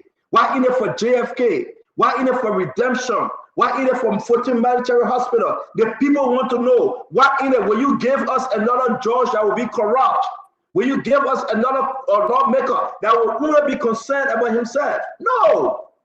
That's why we will check all these people. Ladies and gentlemen, that's why we would do a community lawmaker. We would chase them. Those representatives and senators that are not performing, we must chase them. We must. It's not only the presidency. The problem coming from that Capitol building. That Capitol building. And where the problem coming from? And I know you're sorry if I'm talking too much. Nelson will call you. Thank you, Nelson. But that problem coming from the Capitol building. That's what you're saying. You got lawmakers and stand and win. They said, no, win for United Party no more. We're independent. You win on the CDC. You said, no. You for CDC, no more, you're independent. We'll remove them. We will remove them. We have to remove them. We got to change. So, Chelsea, don't worry. Guys, hey, Yeke can't across all you mess up. We'll remove Yeke. We're campaigning against Yeke. I'm telling you. Yeke try, we're campaigning against him. How much it take to campaign against Yeke? We stay on the road 24/7. We campaign against him. We go in a district and show all the people water. The dirty thing in the district, the thing that he not doing, that he taking pay. We tell the people. We tell them. Because we got to change Liberia, man. Welcome to the show, Dr. Richardson, J. Jefferson Chelsea, my brother Jacob Jada, Fubi Harris, they're always. Winfred Russell, Yeke, sorry, let me say, I'm sorry, Chi, I didn't see you. Yeke, I didn't see you, Chi, let me say, I apologize. When you are talking, Yeke was smiling. Oh, Yeke, when I hear you, Yeke. Yeke, call by here. Yeke, you got to unmute yourself. I didn't see Yeke, but I didn't say bye, man. I take it back. Yeke, unmute yourself. Don't take it back, Stenton. Stenton, don't take it back. What we need to do is, Stenton, sometimes people need to investigate. You know, they gave some of us lawmakers money for our district. You know, Yeke, you know. I hear him. He says sometimes they give lawmakers. Yeah, they gave us money for our district. You understand what I'm saying? Like the 2024 budget, we have 50,000 for district number 10. Sometimes you go and investigate. Let the people give you the document that the money have been taken over to Yeke and you have eaten the money. It will be all right for us, Stenton. My salary is not for me in district number 10.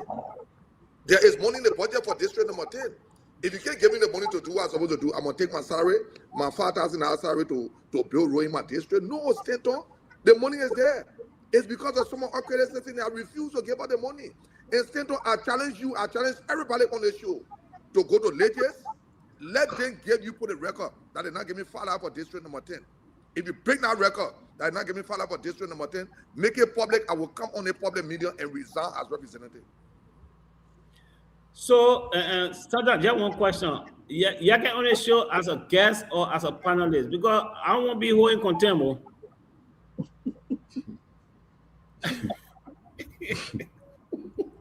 You answer you. How will I answer what you in crossfire sometimes you can talk the oral different way. No, Yeke is a contributing guest here.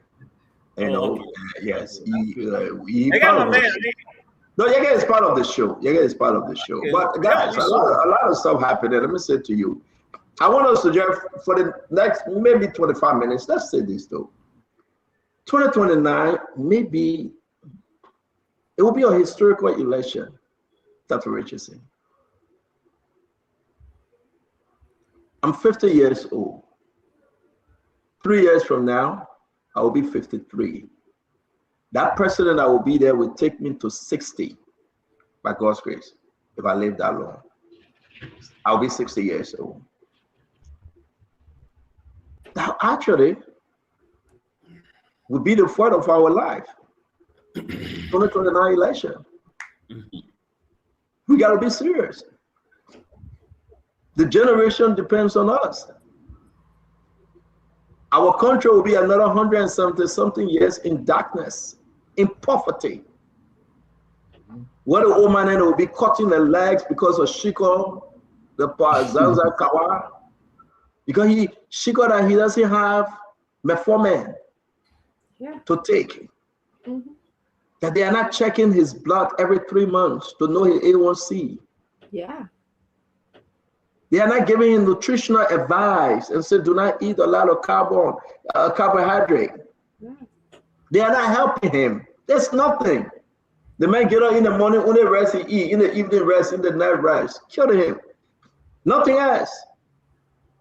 He's not seeing the nutritionist. So at the end of the day, he eat anything that can because of what he can afford. He go to JFK hospital, the doctor look at him and they say, yeah, we'll do this. If somebody gets sugar, they're giving him drip, and the drip they're giving him full of glucose. Sugar. So much sugar. But at the end of the day, you got to understand what's going on with our country. 170 something years, what's going on? So what are we going to settle for, Dr. Richardson? Simo? No. Or for the genuine change? Let's have this conversation as our opening. We got our topic today, and we're going to bring it forth to the people. But what the Liberian people, somebody said, but Stanton is too soon. No, it's not too soon. The day Joseph Walker won the election, 2029 discussion started.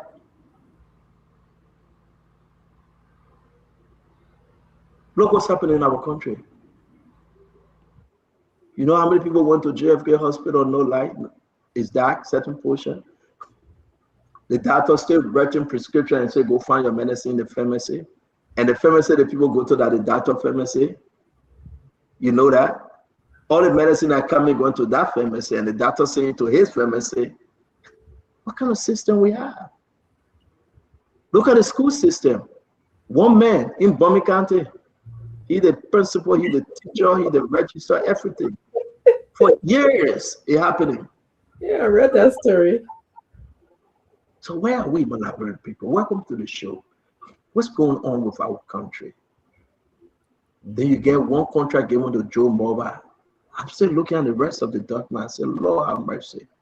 Over 15 different contracts given to Joe Mobile alone. Who is this guy? He's the advisor on infrastructure. Can you imagine? And he collecting all the contract. The contract are there. So guys, welcome to the show, man.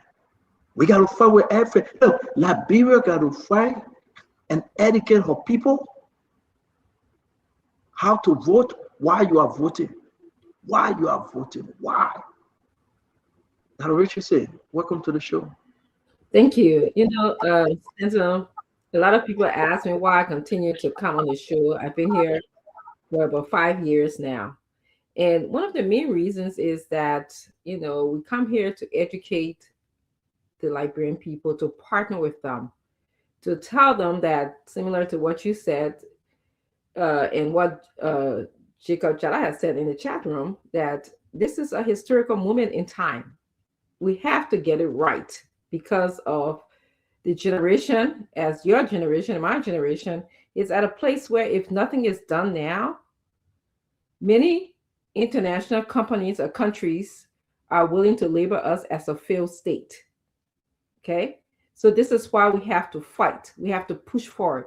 And what you said to us is, it sounds like music to a lot of CNCers ears. It's this CMC ideology that you're talking about. It's no longer about, you know, political affiliation. It's more about developing our country. Okay? It's more about the school systems. It's about the healthcare system. You talk about the lack of metformin, common diabetes medication. That's what it's about. That's what this fight is about. It's about building our schools. It's about building our roads, you know, where people can look at it and say, yes, somebody competent built this road. It wasn't, somebody who was different from or the person who's supposed to transfer the skills to do roads. They'll look at our roads and say, this is not just pliable roads. This is a road that has concrete, it has barrier, it's a highway looking type of roads that we see in other countries. So yes, I'm glad to be here today. I want to say hi to our audience. I want to thank you for coming. And I would want you to be very intentional about watching this show, share the show, talk about what you can do to contribute to our country, just like we do here. And yes, we're going to run out those corrupt people. This is why I come, so that when Stanton brings the story and we assess it to make sure, validate it, cross-check it. And if you corrupt in our country, we'll expose you. This is what we'll have a discussion here about your corruption. So thank you. And audience, it's good to see all of you guys. My cousin-in-law, Winfred Russell, it's good to see you as well. And Honorable Yakipa, it's good to see you too, contributing to the rest of you. Thank you very much. Thank you very much, Dr. Richard Singh. We're going to bring in Jay Jefferson Chessy. Jeff, where have you been, man? It's good to see you. Welcome. Stanton, thank you. And good to see all of you again. And happy to see Honorable Kolwa here making his own contribution. And to see Fubi and Winfred Russell, Jacob Jala, nice rejoining you after a brief time away. Yeah, and Stanton, like what you're saying, our country, look, the years of civil war did not only take away lives; it broke down the fabric of our society. It took away our civilization. After that, Manasarif came and tried to start to rebuild our society from scratch, which she tried to do. After her 12 years, President Weah came in and did a lot of good jobs. I mean, progressed our country, lot of development, our infrastructure improved, system were in place. Unfortunately, Stanton, and you too, to thank you, Liberian people brought on themselves this calamity that should never happen again in our history, to allow the Unity Party to be re-elected and retrogress all our progress that we've made. Look around you, Stanton. People's lives were moving forward until the Unity Party came and started to demolish the buildings, the homes.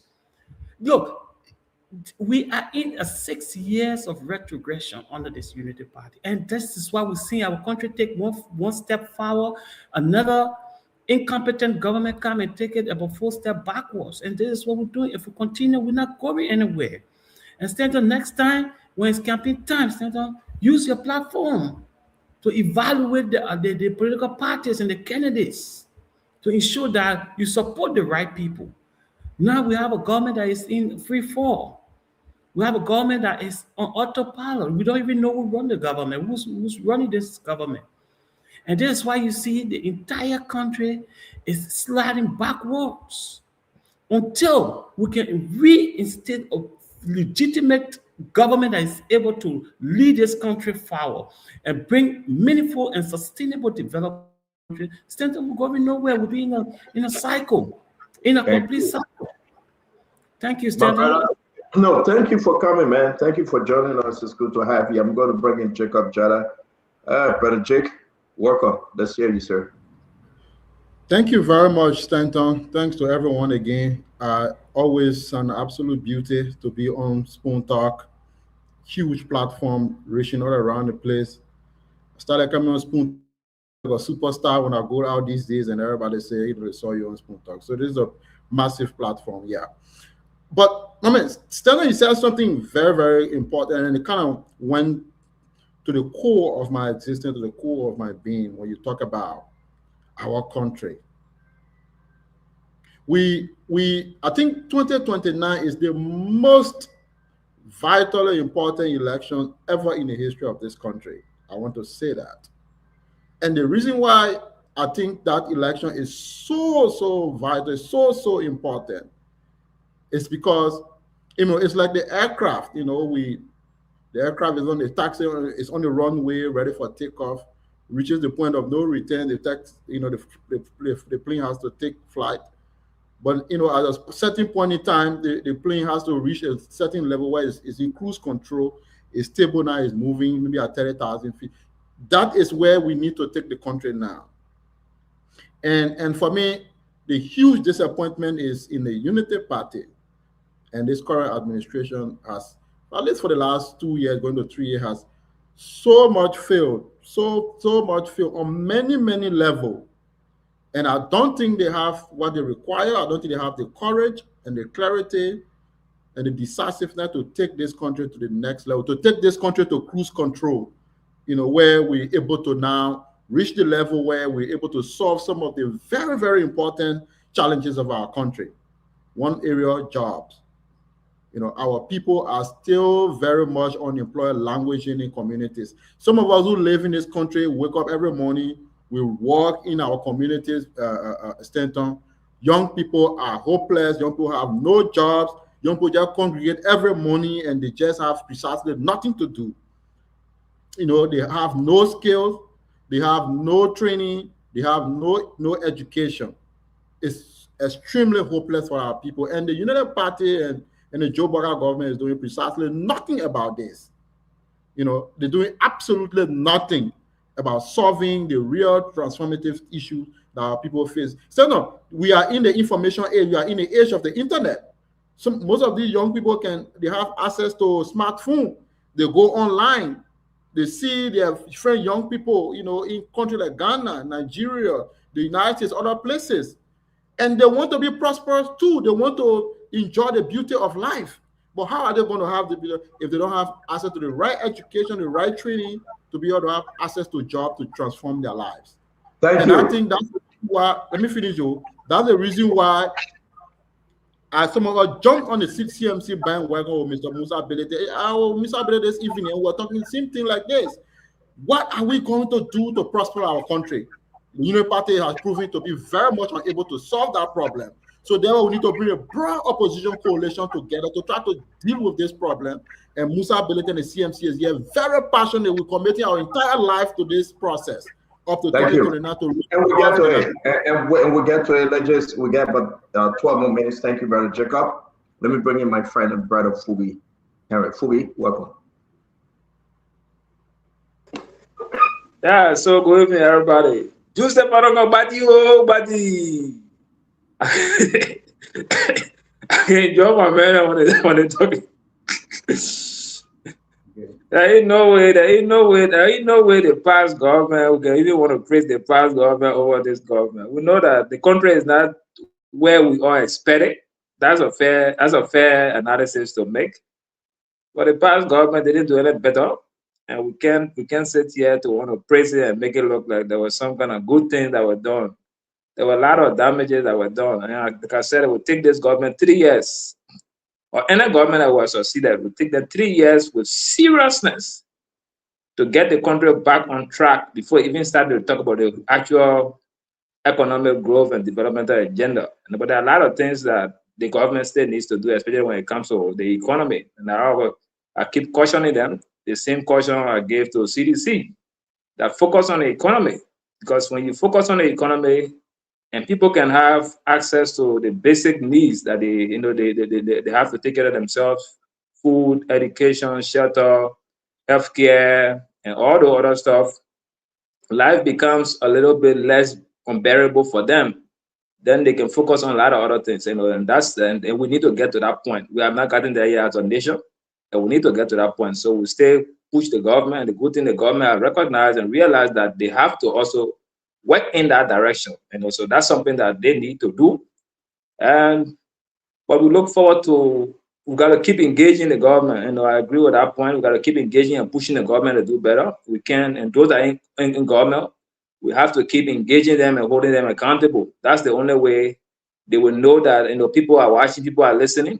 I always tell people, when you elect people, you don't praise sing them. You don't just clap for them. You got to push them to deliver because you are paying them. It's your taxes that you are paying them. So a lot of people don't even realize that. That's why they elect people and tend to worship them. So we need to change that trend. Your government officials are your servants. They are not there for you to worship. And we need to change, leaders from being gods and the actual servants and push them to deliver. That's how the country will change. So we have that mindset. We still got a long way to go. Thank you. Kobe, thank you very much, my brother. That welcome you, Russell, all the way from Minnesota. It's good to have you. Thank you, Stanton, and it's great being on here every day, whenever we can. Spend a few hours here. I'd like to say hi to all of the panelists, and most especially Stanton. I know you don't want to hear this, but I must say, my beautiful cousin-in-law, Dr. Richardson. I'd like to say hi. I mean, actually, AB pay you to say this every time she appear. AB pay you, right? He gave you something. I mean, he have the woman already. It doesn't matter now. Our mom still wants to come, so it's okay. Bye. Every day you pushing for the man. Your man get a woman already, my man. That every cousin you're talking to, yeah. Dubai. Well, it's always great being here, and thanks for having us in your homes and listening to us. I mean, I think we all have said it. I come here every night, or most every night, not every night, but most every night, to try to share my views with you all. I have been blessed and opportune to work in a system that works, that not only works, but works for the people. And this is what I would like to see in Liberia. But in order to make that happen, we have to hire the people with the experience and the expertise to make things happen. We cannot keep hiring people or appointing people just because we share the same, tribe, or we went to the same school, or we are of the same political party. That's not going to work. We have to encourage economic growth and stability in our country. Jobs. To see that, if you look at with all of the issues we have in Minnesota, for example, to see that we have 3% unemployment rate. And look at the unemployment rate in Liberia. It's like, almost 90%, or for sure, high 80%. That is not right. That is not sustainable. We need to invest in education. I mean, public education is one way that will get us out of the situation that we're in. We need proactive leadership in that country, and we continue to elect people and appoint people who clearly do not have the country at heart, who clearly, even the ones who have the country at heart, do not have the experience and the expertise. So we need action-oriented results, focusing on getting things done. We need people with the experience, folks.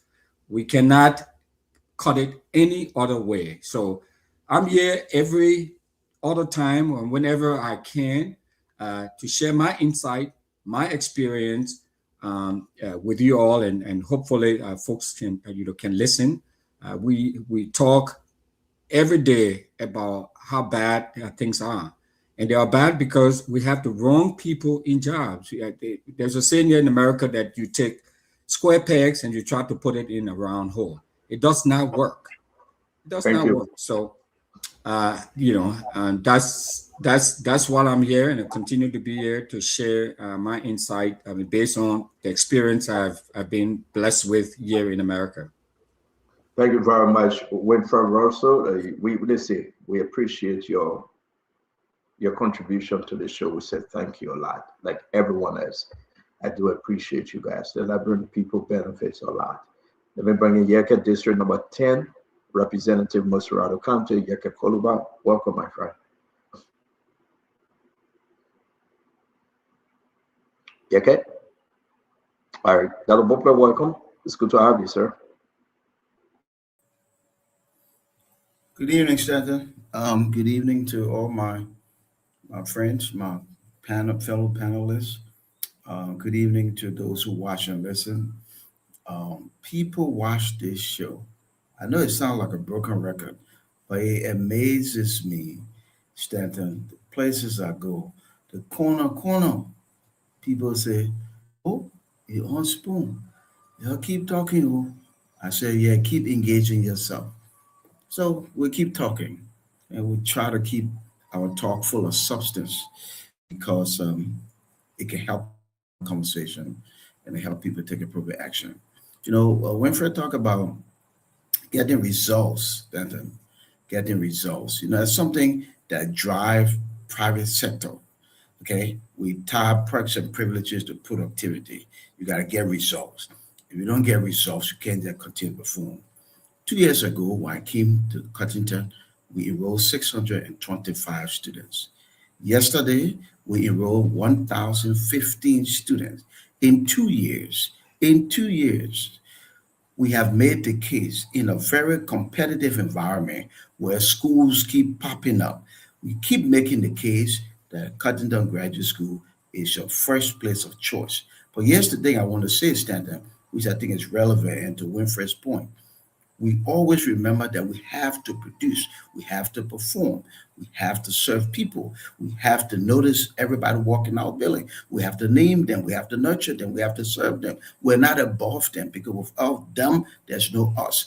If you transfer that same mentality to government, we have a government that works so much better and to take the head off the cloud, put their feet on the ground, and realize that it's all about the people and serving the people. So we want to be productive. And so if people are not producing, they're good people, they're great people, but send them in the private sector, get people who see public service as a high calling, and they have to show results.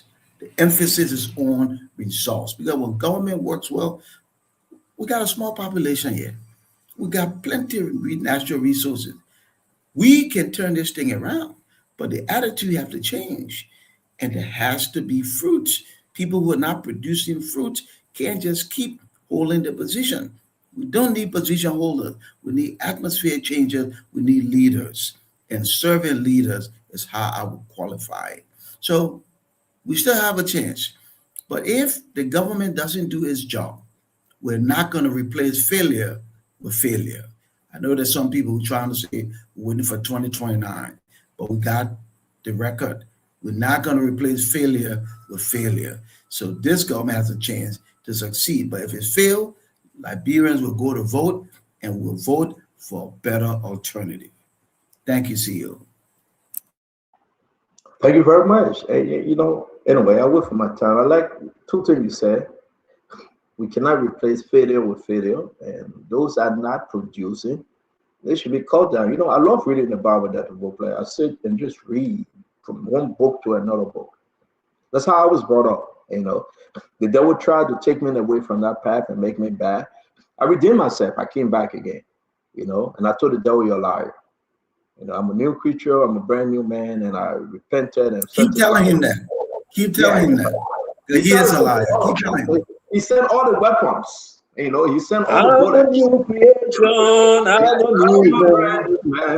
All things are passed away. I've been born again. Oh, more than conqueror. I'm a new creation. I'm a brand new man. And that's exactly, but you said something though. I see what they're dropping for the fire. Jesus Christ cursed the fig tree. You remember that story? Because it was just there, bearing no fruit. We're useless, worthless. We have people in government, they're there. They cannot bring investor in the country. They cannot do anything. It's just one complaint to another. They are useless. Yeah, but wait for your turn. Wait for your turn, Stanton. Wait for your turn. There's so many ways to bureaucracy. Yeah, I'll wait for my turn. You get it right. You're moderating today. You're right. I'll wait for my turn. Let's bring in Emmanuel George. Emmanuel, let's hear you. Good evening, everyone. It's great to be on the show this evening, Stanton. Dr. Richardson. Jeff, welcome from your sabbatical. I hope you rested well. I see you growing beard now. That's good. Jacob and Fubi, Thank you, George. Wilfred, uh, Dr. Broblet, and the Honorable Yake Koluba. I don't know what topic we discuss it, but I will piggyback from what I'm hearing Dr. Broblet and the Honorable Wilfred Rossa is speaking to. Look, I was born in Liberia and I grew up in Monserrato County. I had the opportunity of seeing and studying in Liberia, seeing the growth of our country, seeing where the country was going to. We have challenges at that time, but you could see that we were leading somewhere. In fact, when I was a refugee in Nigeria, in Ghana rather, I met a U.S. Diplomat who, well, as we're having a conversation, this was a word to me. She said, when we work in a Liberian in the U.S. embassy in Liberia in the late 70s and early 80s, giving visa to Liberians, we had no problem because we're very sure that when a Liberian leave Liberia in 1 week, 2 week time, they will come back home. That's how our country was attractive. And then as you study African, I'm one of those persons who spent most of my life studying African heroes. So in 2009, when I met with Kenneth Kabuna, it was an exciting day in my life because I spent a lot of time studying him. And then while I was in Zambia, he came to this event and we sat on the same table, had this conversation. But after the Civil War, we fought ourselves, we killed ourselves trying to transform that country. But after the Civil War, it seems like we are challenged as a country bringing leaders who will lead us to the next level. We are challenged as a country with a lot of leaders who believe that being elected or being asked to lead us means it's time for them to lead in their pockets by stealing from the national coffers. And then, so this is where Spoon have the opportunity with Spoon is to help the Liberian people to understand what is going on in Liberia or to understand the situation, the politics. I strongly believe education and democracy go hand in hand. The more you educate the people, the more you strengthen the democratic institution. And I think that's why we do here on Spawn every evening, educating the Liberian population about what is going on in this country, so that at each election they will make serious choice that will change this country. We don't expect Liberia to change overnight, but we expect that leadership will change. And I salute the Liberian people because they continue to show that to us in every election cycle. In the House of Representatives, Liberian people make sure they change 80% of the lawmakers on our end. In the Senate, between 90 to 95% of them are changed at every election cycle. So this will open the minds to others who come in there to know that, well, at the end of 6 years, if you are not working hard, we're going to remove you. By the level of the government too, when we speak to issue, the news we break here, when we have interview government officials who become excited to share stories that they came here not to share, or opposition leaders, the news we break help the Liberian people to understand the direction of the country. So I feel honored, I feel privileged to be a part of this conversation and to also make the Liberians to understand that we do have a choice. Because sometimes people think people may be looking at the difficult of things, looking at the last 6 years, the current 2.5 years, looking at the whole 20 years of the democratic dispensation, and they may want to get frustrated with the path we are on. But we come here to offer them, to inform them, and to reassure them and to motivate them that we have an alternative. Let us try another person this time. Let us try Mr. Alexander Benedict Cummings, the Authority National Congress. Let us see where this country is going. Let us listen to his argument that he's going to create 100,000 jobs every year for 6 years. That is 600,000 jobs in Liberia. Let us listen to that and begin to ask him the question: how are you going to build this job? How are you going to develop this? And as he gave us answers, it helped us to make rational decisions when we get to the poll, when we get to the ballot box. So don't get frustrated. with the current democratic dispensation, the challenges you have. Lay back in your room, sit back, and tell yourself that I have another opportunity come 2029. And in 2029, I'm going to bring to the table another person who I believe can transform this country. Thank you. Thank you very much, Emmanuel George. And I think it's going to be a quiet, decent show today. Well, let's bring in Yeke Kodoba. Yeke, let's get your intro, and then we're going to go through our topics. So let me say a very big thank you, Stanton, for the show. You are doing very well, you and your people on the show. Stanton, you know, I'm going to keep pushing the corruption business until I am exposed. I remember Mo Adiwa on your show. Yeke is the most corrupt lawmaker. He took 450,000 US. He bought a house. Up to now, no people can come Stanton. So I'm challenging everybody on the show, including my auntie Dada Richardson, my auntie from Beaumont, Dada Richardson. I'm challenging all of you people on the show to go out there and bring everything about me that get to do with corruption. Stanton, I sent you some things on the Chief Justice. The Chief Justice, every function of the court, go to a hotel in Ganta. You got the evidence. Display it to the people. That's conflict of interest. Every activity of the Bar Association, go to this Chief Justice hotel in Ganta. I send you the business registration. I also send you everything, pictures, evidence. You got them. Not display them. I want to keep pushing this corruption issue until they can bring my own corruption something outside. Stanton, what can my salary do in district number 10? I made nothing more than 5,000 US. People houses get burned, I have to go there. Right now, I'm looking for money to buy some cement to give to the poor Peace Island. You know, they broke down their homes. Where am I going to get it from? I got to keep hustling. Money was allocated for district number 10. I send the contractor on to a Johnsonville Road behind Kalano. The one that did the assessment, carry all the documents to list. We have been on the thing since last year, April. The poor refuse to get the money. What can my salary do, Stanton? The money is there for the district. You don't want to give it to me for my need to go. Give it to the poor of the district. Let them do what they're supposed to do. Now we are hearing again, there is 50,000 now in the budget for each district. If I can get the first one, then I'm going to go get project for the second one. So Stanton can sit down on the show and say, you get the first one. I'm not going to do that.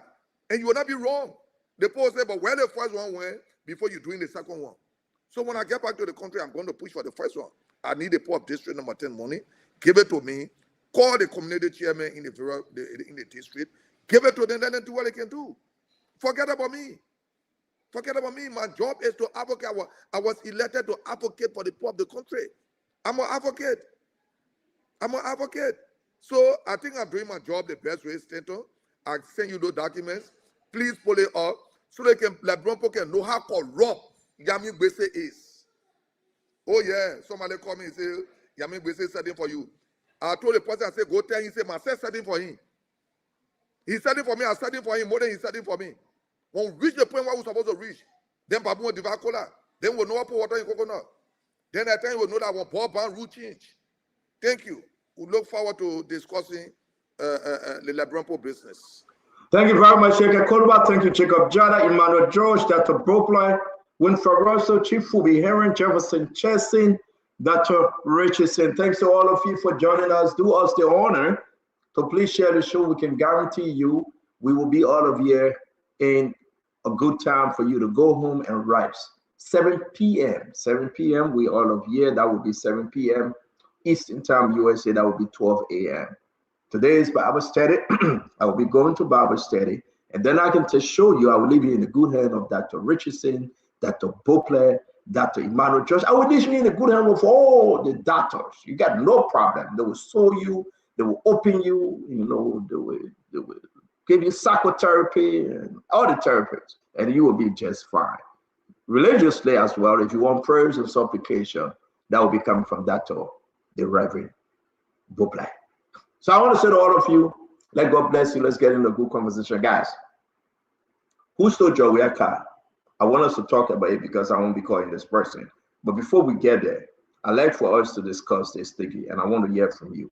This is Dr. Chris Duboyan, former executive director NFIL. He was fired. He was removed. He was dismissed. My Liberian people, the court ruled in his favor to reinstate him and pay him all restitution due him. I woke up this morning and I said, wow.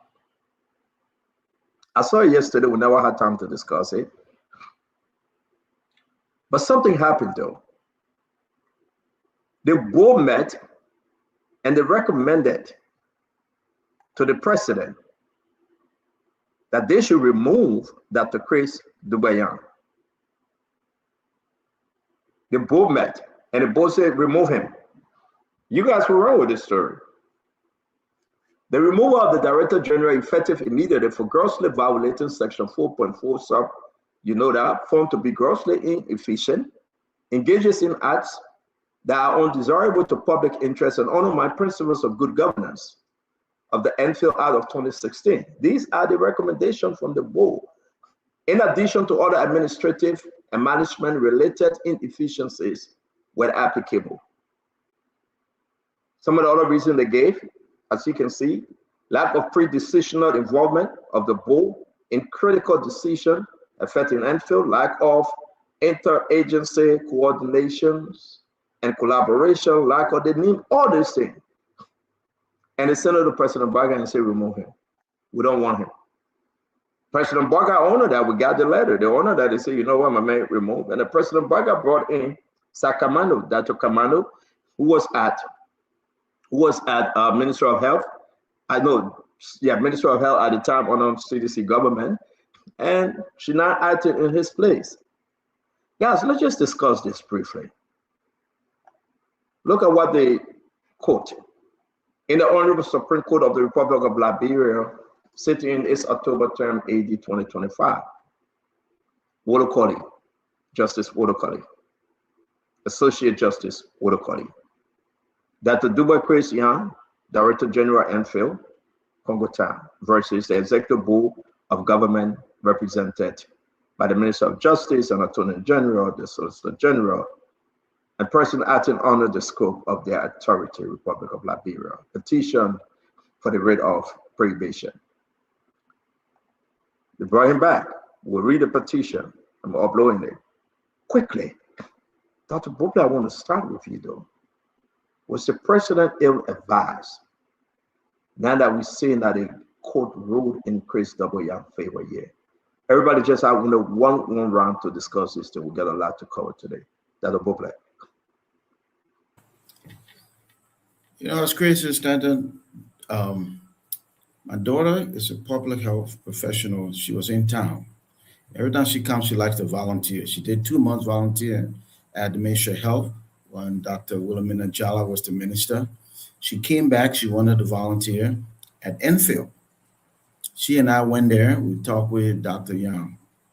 It's crazy because that very same day, I get home and then I see that they had let him go. So I called him. I said, man, what's up? Hey, he talked some stuff. Today again, I reached out to him after I saw the report. Duboyan is a professional. He is a scientist. He is a sharp guy. And he's all about the work. So what we see here is the system work. The executive branch did their thing. He sought recourse with the judiciary, and the judiciary has spoken. And the court that spoke, we all know that's the highest court. So the court has given instruction. I reached out to him the day after the verdict.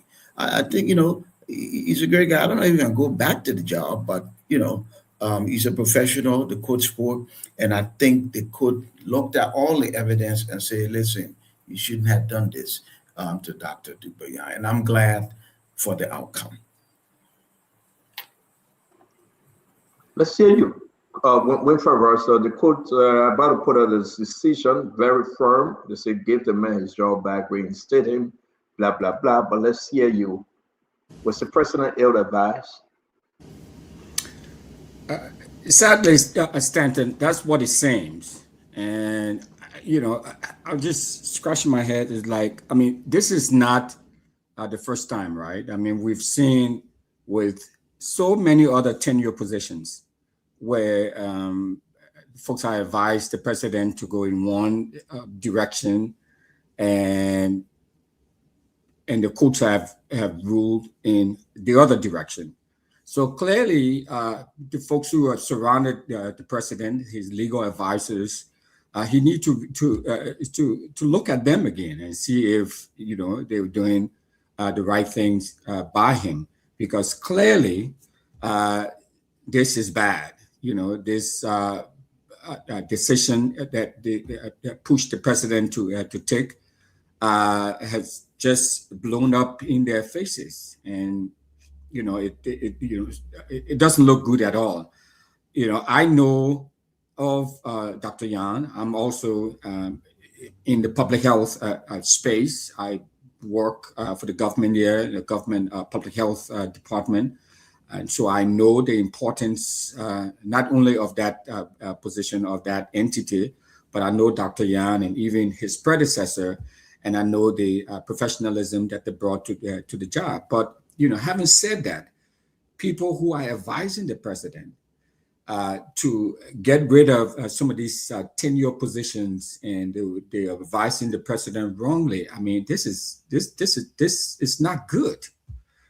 This is not good. Whether it is based on the facts and the evidence, or at least in Dr. Yan's case, it seemed like there was some sort of I don't know all of the details of it, or some sort of personal agenda, or some sort of personal attack or disagreement with his style of working and the professionalism that he brought in, and some people disagree, and so they advised the president to go the other way. Now, I don't know, like Dr. Brookler said, I don't know, just knowing him, the little I know about him, if he would like to take this job again. But I think, he's proof a point. And this was an opportunity to say, hey, declare his name and to prove a point, and move on. But it looks bad. And those who advised the president clearly didn't advise him the right way. Thank you very much, Dr. Richardson. Let me put this up. Let's see. No, not this. I'm going to put this up. This is the conclusion of the Supreme Court. Wherefore, in view of the foregoing, the alternative rate of prohibition issue is hereby affirmed, and the preemptory rate prayed for is granted. The petitioner is ordered restated or be paid his just compensation, as though he was reinstated for the period of service up to the end of his tenure. The clerk is ordered to inform the parties accordingly, and it is hereby so ordered. This is big. So therefore, Dr. Richardson, before you come in, if he have 3-4 years left, you will pay him, and you will pay the other person out there. You will double pay for that very position. That's the code. Nowhere else you're going to go. Reaching out to the government, they say they are looking at the decision of the court. They cannot speak to the issue right now. That's what Richardson. Again, we saw the case for CBL, former governor Aloysius. The government said to him, the deputy governor, Yimani Pearson, the government said to her, we can come down the list. LTA folks, the government paid some of them. Was this person ill-advised, Dr. Richardson? Yes, the president is ill-advised, and based on what we know and what you're saying, the Liberian people are the ones who are paying the price and suffering severely. Okay, to be paying someone the remaining 4 years of the salary, and then if you wrongfully fire that person and you replace them with somebody else that you have to pay, so you are paying double the amount. That money that you are paying the person who replaced Mr. Yan, Dr. Yan, could have went to healthcare, could have gone to education, could have gone to something really important in the country. But two great things happened. Dr. Yan, as we're calling many of our Liberian citizens, don't just sit down. He was wrongfully fired. And he told the court and he told the board, prove to me that I was grossly inefficient, which was one of the things that it was said in what you showed. Okay, prove that you went through the process of the board. You used the laws of the Ministry of Health or the NFL. You used the guidelines of NFL. You follow them to fire me, which they did not. And so he, most of us Liberian people will say, well, they are unto God. Will say, okay, the government is too big, but he took on the government, which I like so much. Okay. And the second big thing that happened that is good for our country, the court went by the law. They didn't go by who know you. They didn't go by big shot. Okay. They didn't go by, you my friend. They went by the law that says that you at NFL, you board, you did not follow all of the mechanism and steps that is required to release somebody, to dismiss somebody. So the court told them, you wrongfully dismissed Dr. Yan. And so those are the two good things that happened in Liberia.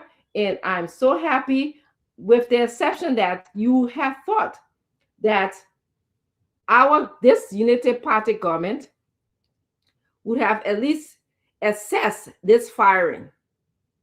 Because now we see that they are likely going to pay double. And as I stated when I started, that payment, or the manner in which they are paying double, some of that money could have been used for good and better things, or things that are in the interest of the Liberian people. Here we are at the same place, knowing that we had the same history with CBL, okay, the Central Bank of Liberia.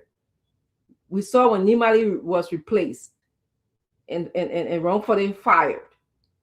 So here we are, we're just where we started, and that would have been a lesson that would have learned. But no, we wrongfully advising our president because we want someone, I don't know, maybe they wanted to replace Dr. Yan with somebody that they liked, or maybe he was too straight. But these are all of the things that we need to think about. So I'll rest my case, and then of course I think I don't know who Stanton had called next to speak, but Mr. Chesson, you can go since you're next to me on the screen. Thank you, Dr. Richardson, and thank you to Stanton. So yes, Dr. Richardson, in fact, from the very inception of this government, the president has been ill-advised. And in fact, the president himself is a mistake on the Liberian people. He was ill-advised about the central bank, the governance commission, the LTA. In fact, the contractor at the LTA, they tried to ill-advise the president about ending the contract at the LTA. The justice minister advised against that action. They ill-advised the president. He sent it to the House of Representatives. They refused to listen to the president. So for all aspects of this government, the president is ill-advised. And in fact, I don't think the president knows what's going on around him. I really don't believe that he knows. It's the people around the president that are making the personal decision to suit themselves and not the interests of the ordinary Liberians. And until this situation is tackled, the country will continue to sink deep into retrogression. There's nothing happening. Look, they've made a mistake. The Supreme Court has ruled, reinstate the man or pay his arrears. Simple. But let me tell you this government will not listen to the Supreme Court because it's a government that does not believe in the rule of law. They don't believe that the Supreme Court is the source of our nation. They will not respect the Supreme Court opinion. They will not listen to the Supreme Court. They will not reinstate Dr. Dubayan. They will not pay him his money. And this is terrible for our country. Once we can reduce the Supreme Court to being just a mere institution, then it becomes a serious issue in our society. And this is what this government is bent on doing, is to neutralize the judiciary arm of the government And if this government failed to reinstate Tubayam or pay him off, I can tell you, they have in effect nullified the Supreme Court. They have in effect reduced the Supreme Court to nothing. And this will be troubling for our society, because tomorrow there will be problem in this country and the Supreme Court will rule, especially if the ruling is in favor of the government will want to implement that ruling. Then the people will say no. When the Supreme Court ruled against you, you disrespected the Supreme Court as usual, but you saw it. In the case of the removal of the Speaker, the Supreme Court ruled. The government disrespected the Supreme Court. They show the Liberian people that they have no regard whatsoever for the rule of law in our country. And this is why you see the country is reducing into chaos every day. It's because the government has demonstrated that they don't have any respect for the rule of law. If I was what I would do, let me just lay here. What I would do is to listen to the Supreme Court and adhere to the ruling of the Supreme Court to preserve our society in a civil and civilized manner. But guess what? They will not do that. Thank you. So this is what we're going to do, because I see that for each political party, we have 2 or 3. So once your members speak, the next topic that you will be given the chance to speak. But say that because we've already got to run, most of the time we don't cover them. But since we're making this in agreement tonight, they allow everybody to speak on this one. Our next topic will be who stole Jowea car. The person that is pointing to, I'm going to call him on the show for him to clarify this briefly. He will just clarify and leave, because CDC said the man stole Jowea car. The man said no, and he will tell his story. So let's complete this round. My brother Chief Fubi Hermans, let's hear you. Jacob Jara, Emmanuel Josh, Yakef Koruba, and Kev Hassan. Yeah, so thank you. For me, I don't. The president will always be advised by those around him, and the reason why he has them around him is because he has some level of confidence in them. And so, and like Dr. Bopler said, the system, when you have a system that's bad, your system will find a way to fight and get rid of good people for obvious reasons. I don't know Dr. Young personally, but I think I've been following him as a scientist.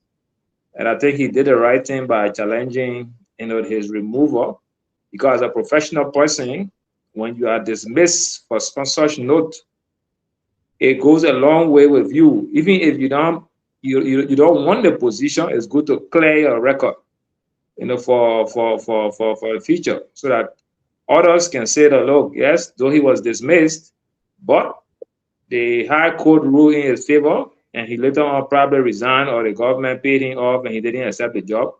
I don't think he should go back to Enfield, but I think the obvious thing for the government to do is to pay him off, and so he can move on with his life instead of trying to go back, because you go back, you're still going to go back and fight the same system. So there will be no need for going back. But paying off, I think the government will honor that, because there were a lot of other tenure positions that people were removed, and they challenged the government, and some way the government paid them off. So I think the government going to honor that. And just quickly before I wrap up, they issued the Supreme Court and the saga at the House. The executive will honor no obligation to honor that Supreme Court order, because the executive cannot take action against the legislature. Only the legislature can take action against herself, or they invite the executive to take action. So the president will not obligated to honor that. Thank you very much, Chief Fubi. Who's next? Jacob, is that you? Senator. Yes. Yes. So again, I think the president, as my colleagues have said, has been ill-advised on many occasions. And the quality of advice that is coming to the president over the last 3 years, 2 years, is extremely poor. I don't know whether you guys have taken notice of it. Extremely poor. All of the tenure position, these guys are turning the president into like a trigger-happy new recruit, just firing people all around the place illegally.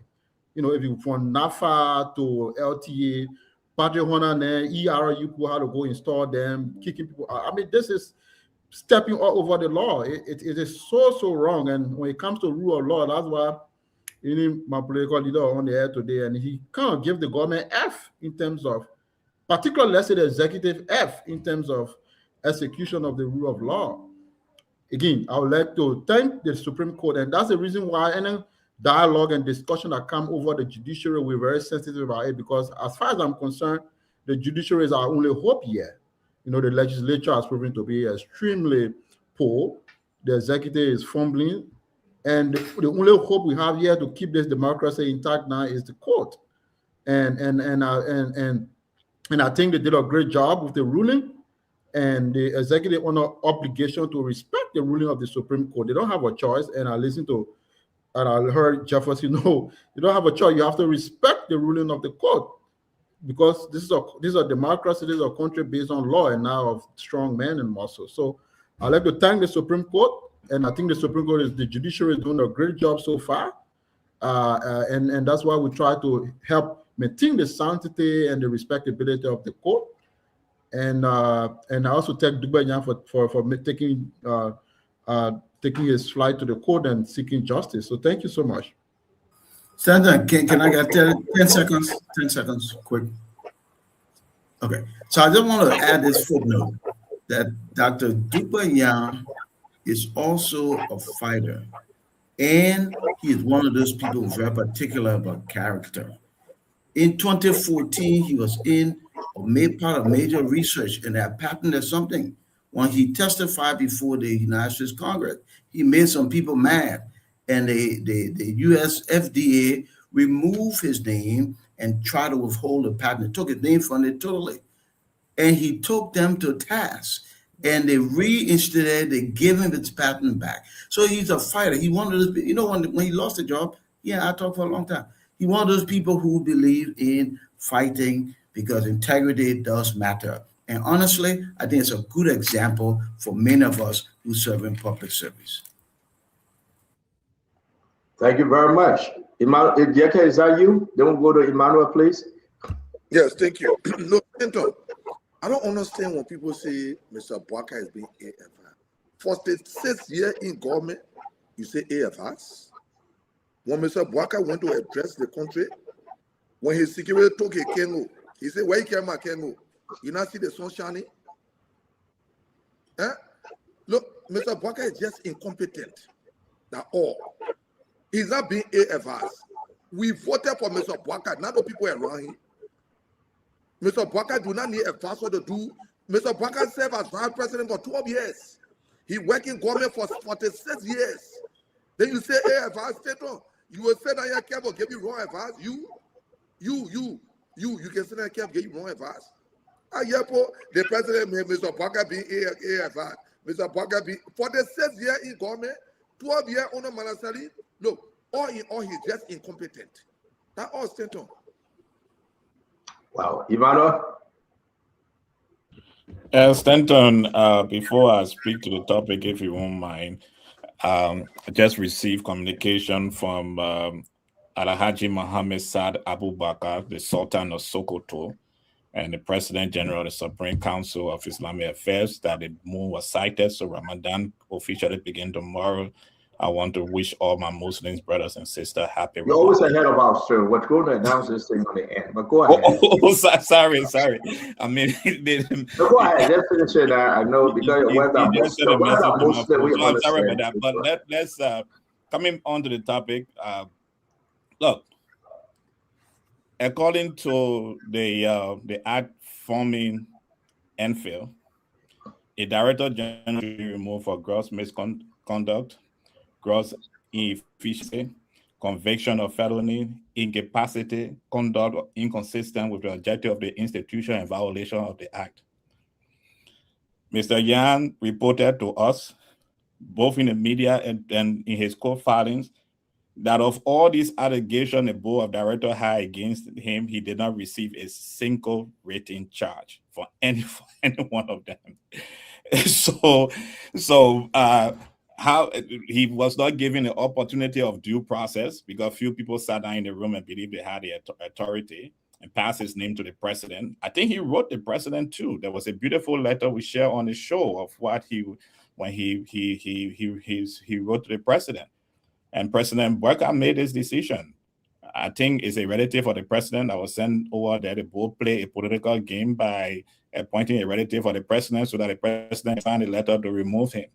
So for us to sit and say the president is not aware, the president is fully aware. He's the one, according to the MFA Act, he's the one that removed the board of director.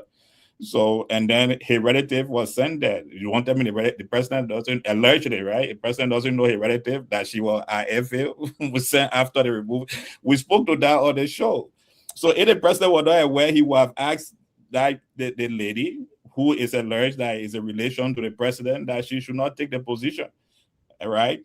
And there seemed that there was an issue between I think what actually prepared this was the issue he had, the tension that was existed between he and the minister of the minister of health. And I have learned that the minister of health had a very strong working relationship with the president. They know each other very, very, very, very well. So that tension spilled into the situation where he was removed.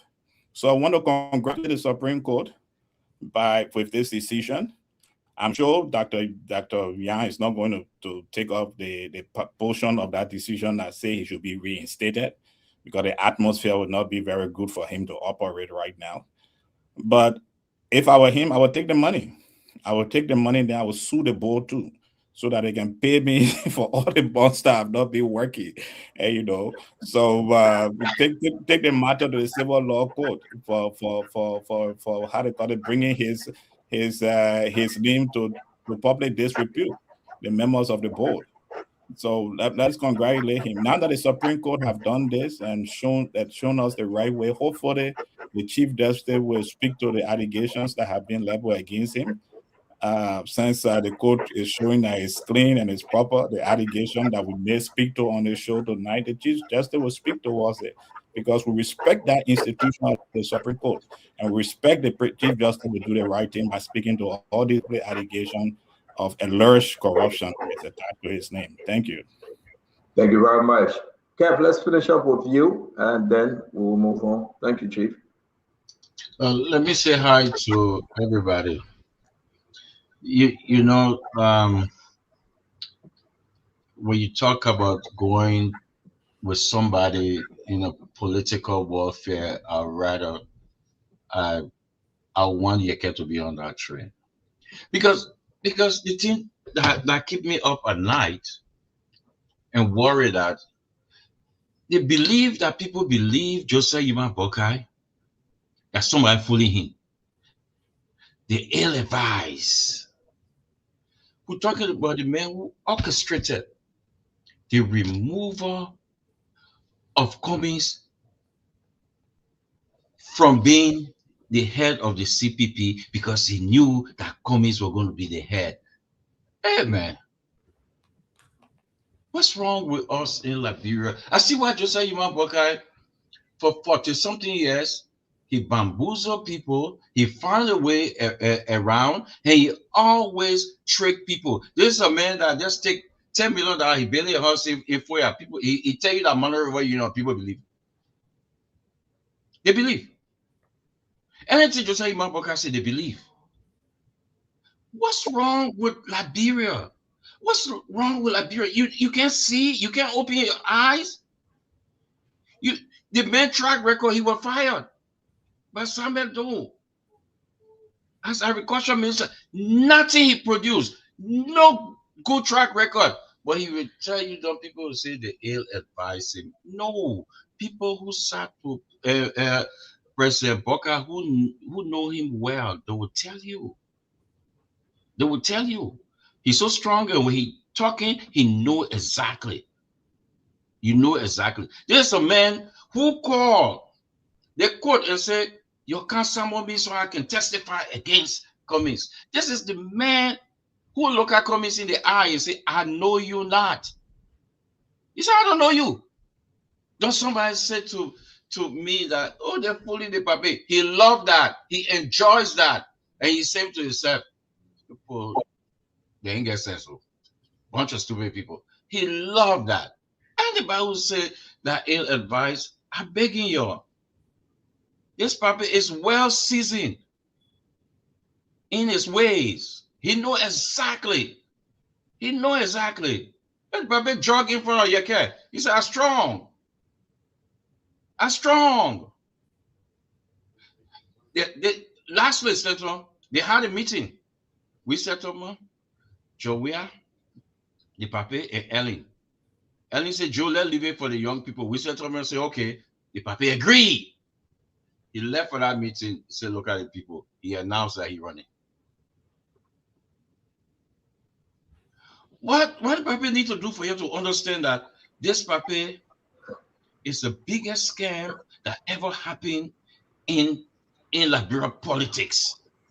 Well, why you need to? He look at you, tell you that monetary union, they will pay for it. He look at you in the Thank you eyes. very much.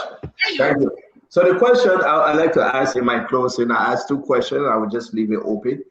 I don't need no answer from anyone, but the Liberian people will answer, and I want to appreciate us on this topic. We'll be moving towards who stole Joey car, that Mercedes Benz. But my brother Joseph Chesson said, well, the Supreme Court, but on the president, we are CC government. And that's it, though, ran to ECOWAS School. Who you remember? Joey didn't pay her still. Samuka was removed. Joel removed him still. Who else again are they all? The Associate Justice. Kabila Janet. Kabila Janet. No, I didn't ask anybody to talk. I told my own close and I beg you, Jeff. I see now you licking your lip. I beg you, Chief. Don't lick your lip on our show. Don't talk about it. You know, this is, and I see my brother, you know, he was my brother before and after, friend of friend like me, like Kanye can say, Kev Hassan. He said, Baga is the biggest scam. But seriously? 6 years?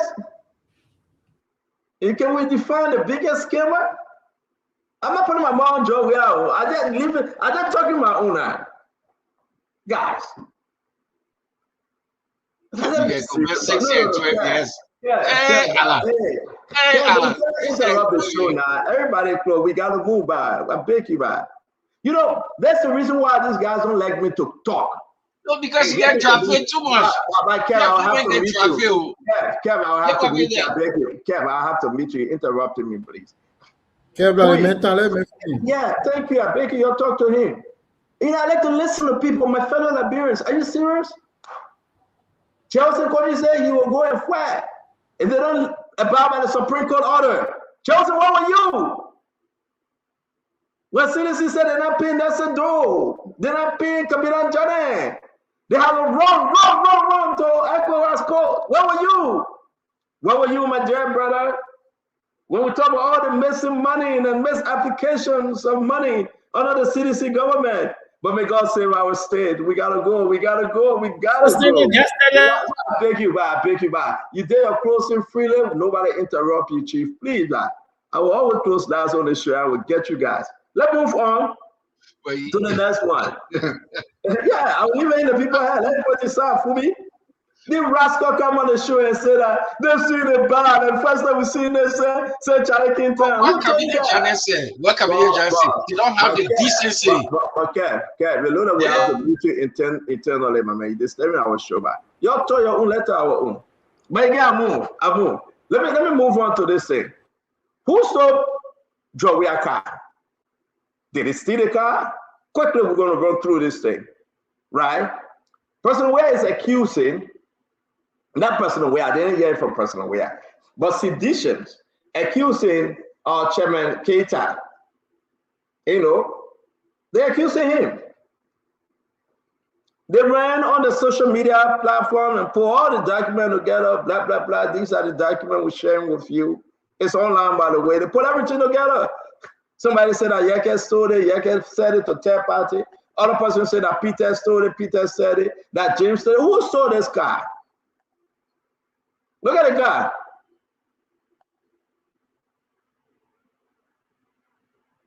We just want to know. Well, is that Stephen still make God laugh?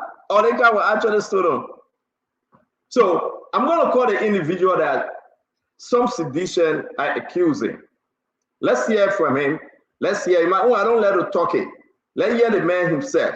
They're accusing the man. They say the man stole the car. So let me call the man with the other man, right? That's the best thing to do. Did you steal your car? That would be the question. Share the show, ladies and gentlemen. Let's make progress. We got about 1 hour, a few more minutes to go. We're going to call Chairman himself. Welcome to the show. You are on Spoon Live, sir. The question remains, we are talking about a stolen car that will belong to former President George Mano. And people are accusing you, allegation that you stole the car. Please, welcome to the show. Introduce yourself, my friend. Okay, thank you. My name is Claude J. Carter, a Liberian citizen. Your position? I'm chairman of the Liberian Electricity. I'm chairman of the Liberian Electricity Regulatory Commission. Correct. Thank you. Thank you. Thank you. What's going on? Do you have the former president car? How did you obtain it? Well, first and foremost, let me just clear the air. At Dynasty President Weah car, nor they have stolen any other car in the Republic of Liberia. Thank you. The car in question was sent to my yard to keep by my nephew, Mr. Mayango Ovego. He resides in the United States, Lansdowne, around the Philadelphia area. My nephew was here visiting, and then he bought that car and he was using it. He used it for like almost a month. And when he was going, he asked the middleman I made to buy the car. And the middleman, he told the middleman, when I'm traveling back, come and park the car in my uncle's yard. And that's it. So when he traveled, the middleman key and brought the car and parked it in my yard and gave me the key. He said, Mayango, sir, I should give you the key. So the transaction is between Mayango and I understand now, between Mayango and one of President Weah ex-driver by the name of, I think, William Latte. I don't know this Latte car. I've not seen that car before. It was just parked there. I didn't use it. I never used it. I never opened it until they came to my house one day saying that, oh, I have a stolen car in my yard and they wanted to take the car. I said, well, I'm out of town. When I come back, I'll release the car to the police and let the police carry on their investigation. And when I came back on Monday, I took the car to the police station and that's it. So I have nothing to do with that. Oh, wow. If you want, I can get, yeah. Can you give me your nephew? Yeah, can we talk to your nephew how he bought the car? Because that's a strange story now, because Sedition say you bought a car or you stole the car. No car. Yeah. No. Wow. Yeah. So that was just a fabrication, and I'm surprised that even President Weah is, touching this story. President Weah and most of his men, most of his tackles know me personally. I mean, even his chief of staff know me personally, his former police director and his twin brother Augustine know me personally. So I expected that if such a thing had happened, they should have gotten to me, to getting the fact of the story instead of going to public that I stole car. So the whole car basically, you were just keeping your nephew car? Exactly. Period. And nothing else. Wow. The boy just brought a car and gave me the key. He said, my nephew said, you should keep this car, and my nephew promised to come back. He told me you were coming back on July 1. So after they approached you for the car, did you call your nephew? What did he say if you did? What did your nephew say? Yeah, I called my nephew and he said he bought the car from one of President Weah's former driver by the name of William Latte. Latte said, according to my nephew, Latte said President Weah driver gave him the car to use as his personal car to be going to work. And Latte, according to my nephew, Latte said he needed some money, so he decided to sell the car to my nephew. And when my nephew looked at the car documents, George Weah's name was not on the document, but William Latte. So because of that, he believed in the registration, the insurance, everything was perfect. Came from the Ministry of Transport. So because of that, I think they did that transaction. Did your nephew give you any transaction document to prove that he bought the car? My nephew only gave me the photocopy of the document, which I hand over to the police, that the car is in the name of William Latte. Do you have that document? Can you share with us? Yeah, I did that already on my Facebook post, but I can share that with you. Maybe we'll finish talking because it's on my phone. Yeah. I can share that with you also. And we appreciate if you please tell your nephew to call me on this number. We'd like to hear from him. Again, thank you. Sorry for the inconvenience, man. This is a story that concerns you not. I understand that Liberia now everything they want to make politics out of it. Thank I'm a decent young man with very good character. If you look at the post, the account being posted, you will see that almost everybody came to my defense because I know I'm a very decent young man. I've been in government for a long time with very good character. So I won't be involved in such a thing. I will not go and steal President William car. If I want car, I will buy it for myself. Thank I you. work long enough to be able to afford a car. Thank you very much. We look forward to speaking to your nephew, and please send us those information that we can flag. I'm sending it to you right now. Thank you, Chief. Send me your nephew number. I'll call him. I'm not too far from him. I'll call him. Yeah. I'll send it to you right now. All right, Chief. Thank you. Yeah, that's the problem. It's something. It just turned around. He didn't steal the car. Like hearing. Your nephew said, "Please keep my car." That's the problem. Quickly, let's hear you. Stanton, honestly, there's not much to say. You know, the caller, the chairman for the LARC, spoke clearly. He described what the situation was. It's very plausible, and that he would take the car and carry it to the police. Law He did that enforcement. already. Yes, he Yeah, did. that's what I'm saying. And that's what I'm saying. That he would do that says to me that there's nothing to hide. There was nothing nefarious. Nothing's going on. So the story seems straightforward and clear. And, you know, but sometimes, you know, we just take things out of proportion. And especially in the days of social media, we're quick to get to the social media airwaves and start to write stuff. We need to be careful about that. You know, the facts are the facts. You don't have them, try to get them, you know, but don't create situations. But it seems very clear to me, Stanton. Let me bring you the one Judiciary without someone from ANC, and then we'll go to my brother Winfrey and all of them. Let's just wait in 30 seconds quickly. Let's just go around the block. Dr. Richardson, what you heard so far, though, to me, it's convincing. And he's sending us his nephew number. We'll call his nephew. But while we're CDC, you know, what's going on here? What do you think, Dr. Richardson? Well, the caller mentioned that it is Liberia.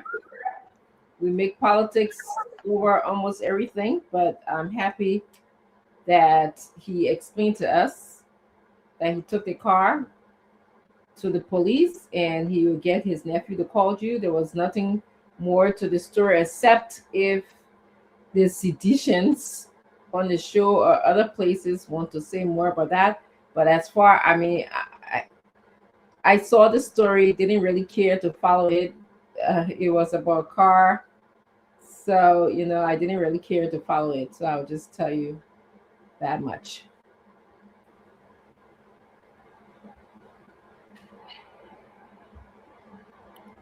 I didn't hear you. I didn't hear you. Oh. Hold on a minute. Go ahead, Jefferson, please.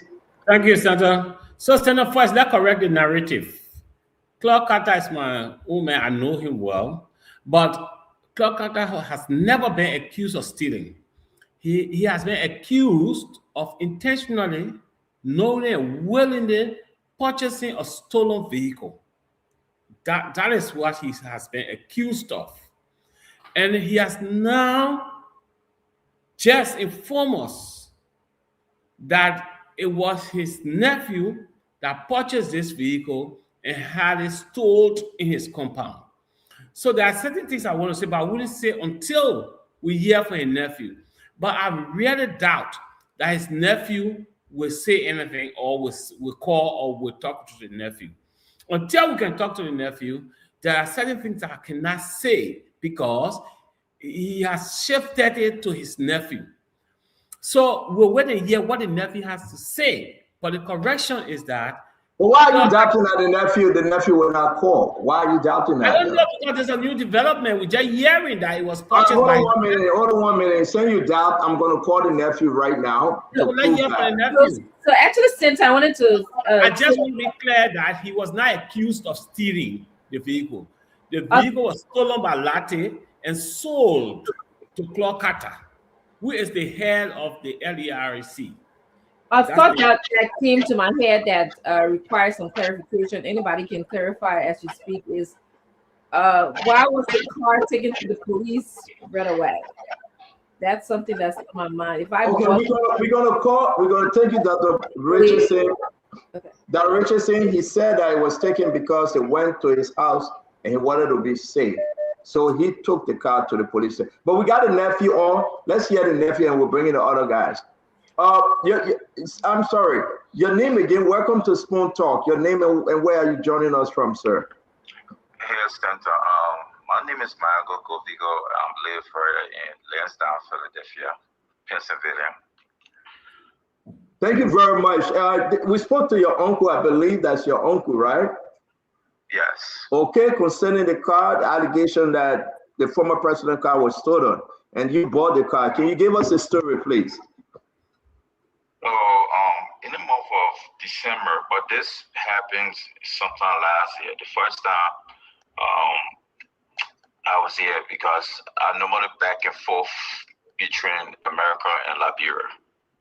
So when I went there, the media of this, the person who in the act that put me through high court, the guy that works with the former president by the name of high court, William Latte, told me about the car for the first time.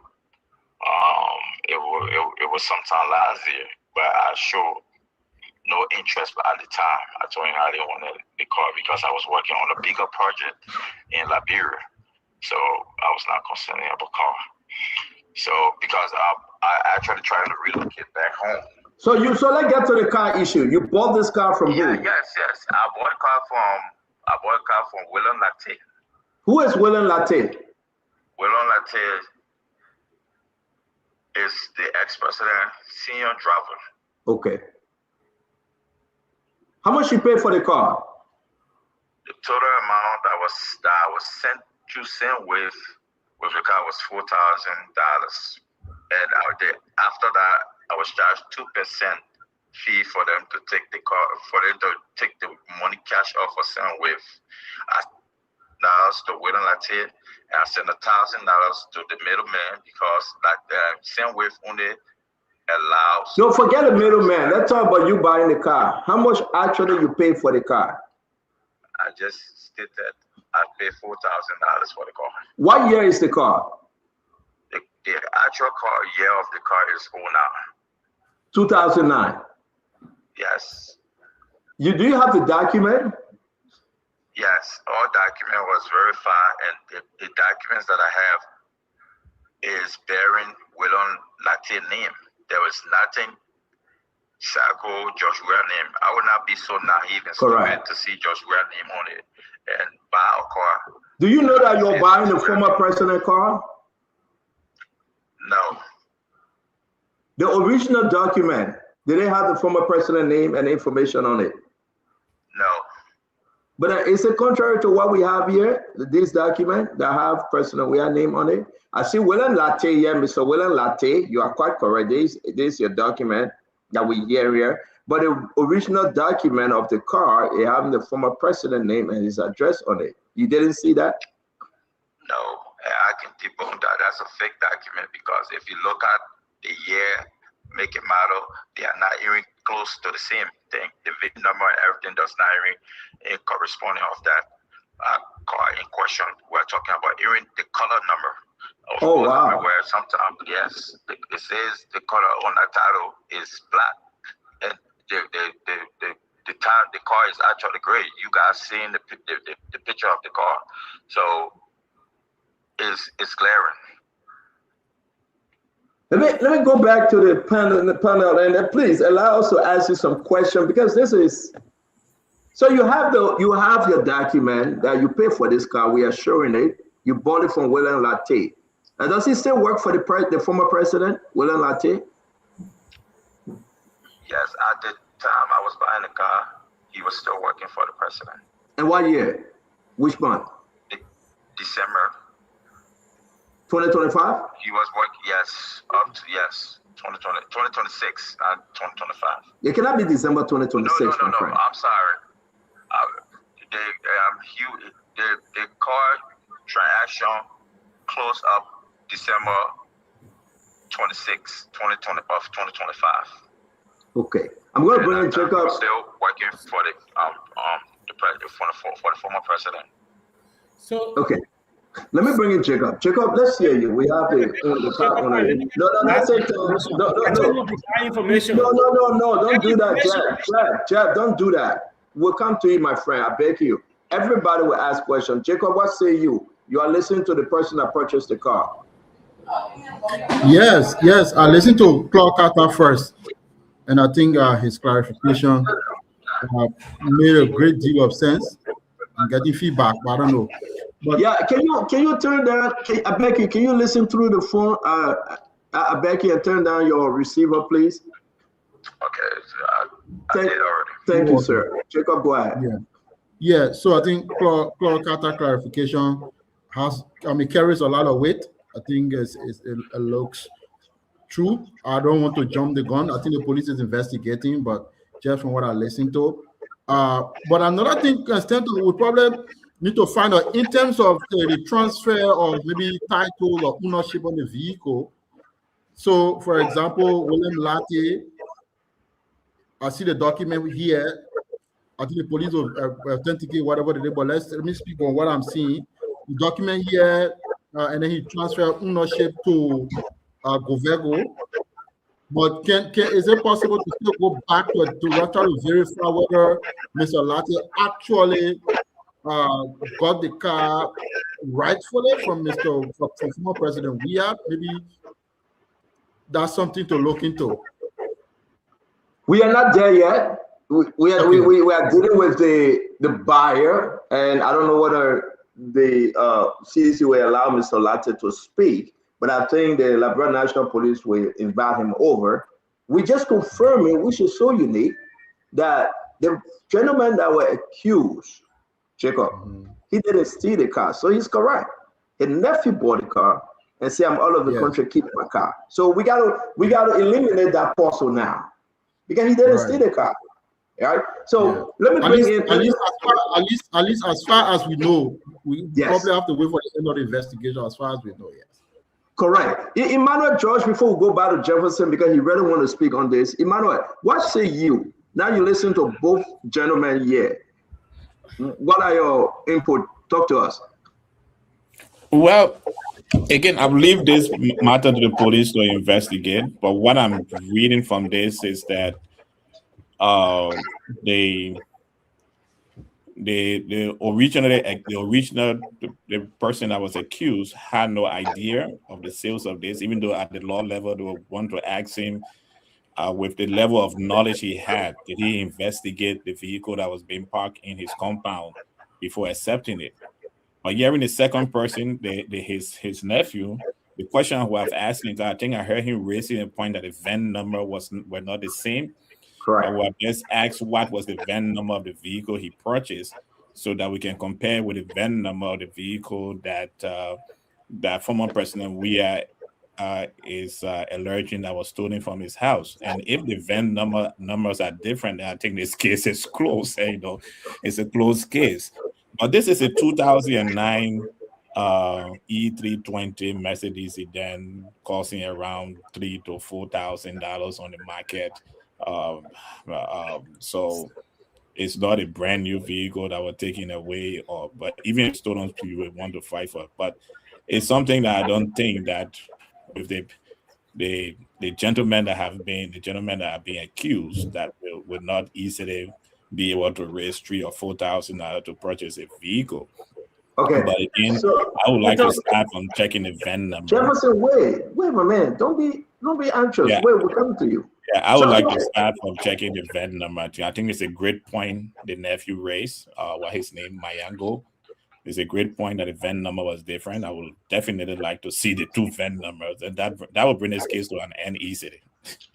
Thank you very much, Jeff. Let's hear you now. You really want to say something? Go ahead. So, Stanton, let's first clarify.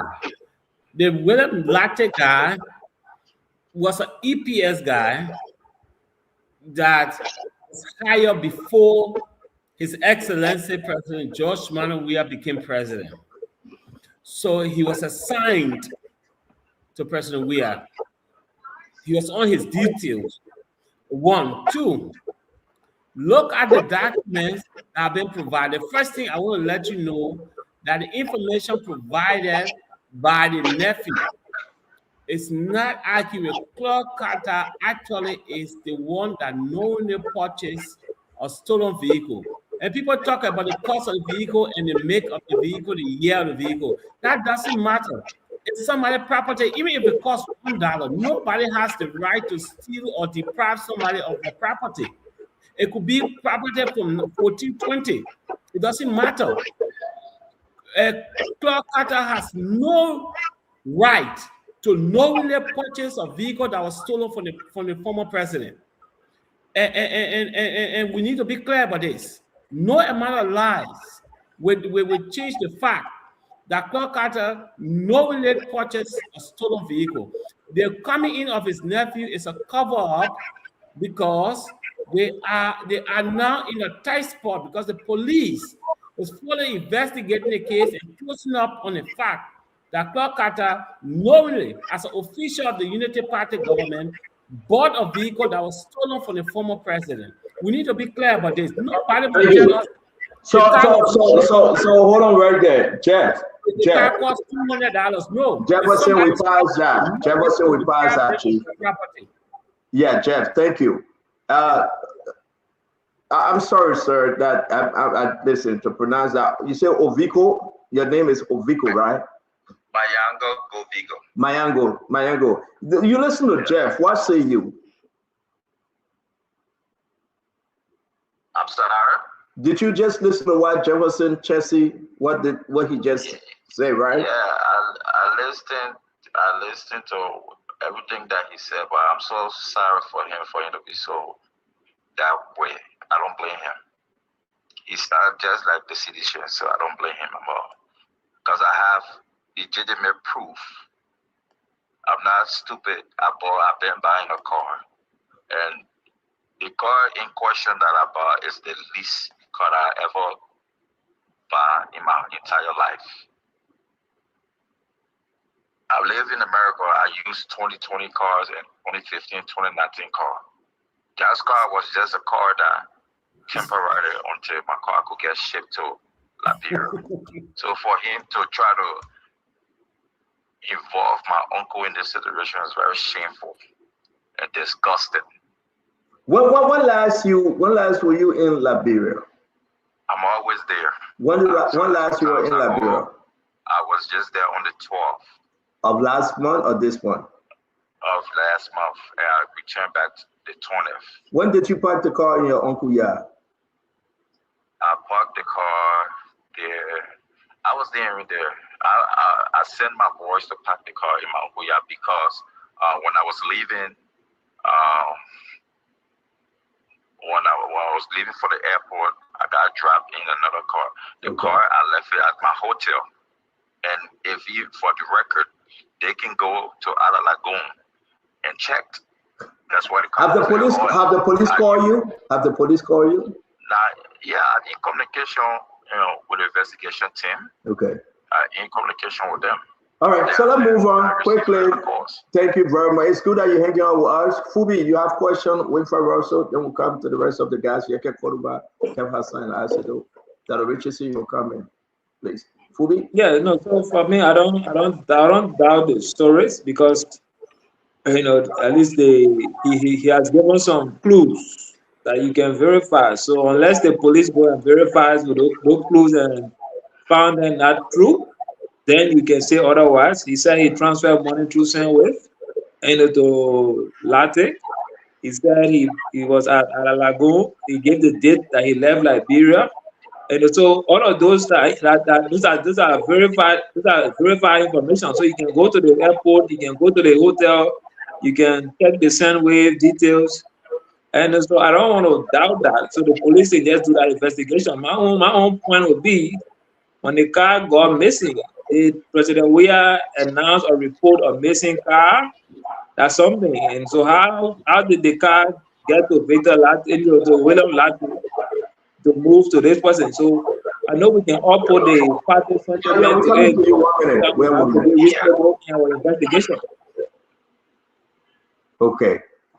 Thank you. Let me bring Mr. Russell. Russell, Yeah, thank you, Stenta. I don't have much to say about this, especially that it is a pending investigation, and so all of the documentations have been shared or are being shared, and then we have these folks calling on and giving their version of events. So we just let it play out. The the issue has been brought to the attention of the police, and so the police are investigating, and so we just wait to see what the outcome of this is. So at this point, I really don't know who to believe because all Thank of you. this conflicted information to all sides. Thank you very much. Let me come to Yeke. Yeke, what say you quickly? You got to unmute, Yeke. Yeah, am I okay now? Yes, sir. Stenton, you see, I don't want to go too much into this. But I think this case shouldn't, the former president shouldn't get involved. This is something that she has resolved apart from bringing it to the public. Because I want the former president to understand today, not everybody that work with this government like this government. So he need to take his own time to handle this situation. He has taken his own time to handle this situation, get to the bottom of the thing. He know who he gave a car to. He know who all work with him. He know how a car left this place. He should have done that investigation and keep the thing on a quiet level and resolve the thing with people. Even people that told him Joseph Boakai beg will vote for the opposition. So he needs to be careful. He shouldn't have getting anything involved with the public. He making, getting information that he making statement. You making statement for 4,000 other car. We got serious issue to talk about. The former president need to understand that. I'm not saying a car business is not important, but this one, he should have kept it on quiet level. As a sea breeze to handle those sea breeze don't handle the thing yet. I don't want to hear in the public. If the man took the car, if any of you post the car to this man, let the man take the car. The thing shouldn't get to the public. I mean, and have the thing resolved. We are not saying everybody is not important. You know, what we are saying here is he's a former president of this country. He's everybody's former president. I didn't vote for him, but he's everybody's former president. He need to take it that way and handle it the best way. That's my Thank you very much. Kev, let's hear you. Stanton, one of the things that sometimes baffles me when people pretend like they don't know the law. You steal somebody car lost. They found it in Wayfair Russell compound. You, the person of interest, they will come here and sit down and say, "Oh, the guy, he clear, he cousin." The cousin said, the uncle said, his nephew parked the car in your compound. The nephew said he left the car at Ala Lagoon. Are we crazy here? They say Joey gave the car to Latte. So look at the fake document they gave you first, and let's see if the previous owner there. Stanton, can we put that up if we see it? Who are you talking about? The one you talk about these? Yeah. It's up. What do you want to say? Yeah, any previous owner there? Who is the previous owner? I don't know what he's talking about. There's no previous owner on this one. Okay,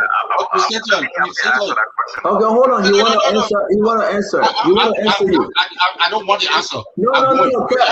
Yeah, you are not answering for yourself. The man will answer. Go ahead. Go ahead, Mango. You're not answering for yourself. Go ahead, Mango. Yeah, but Stanton is on the car is saying Willow Latte.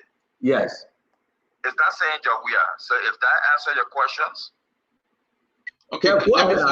Have a conversation with a man. Don't run away and be saying no. Stanton. People are talking things on the show that is not factual. You let them fly. So please. Oh, so you're not factual. Okay. I said people. No. I said people were talking on the show.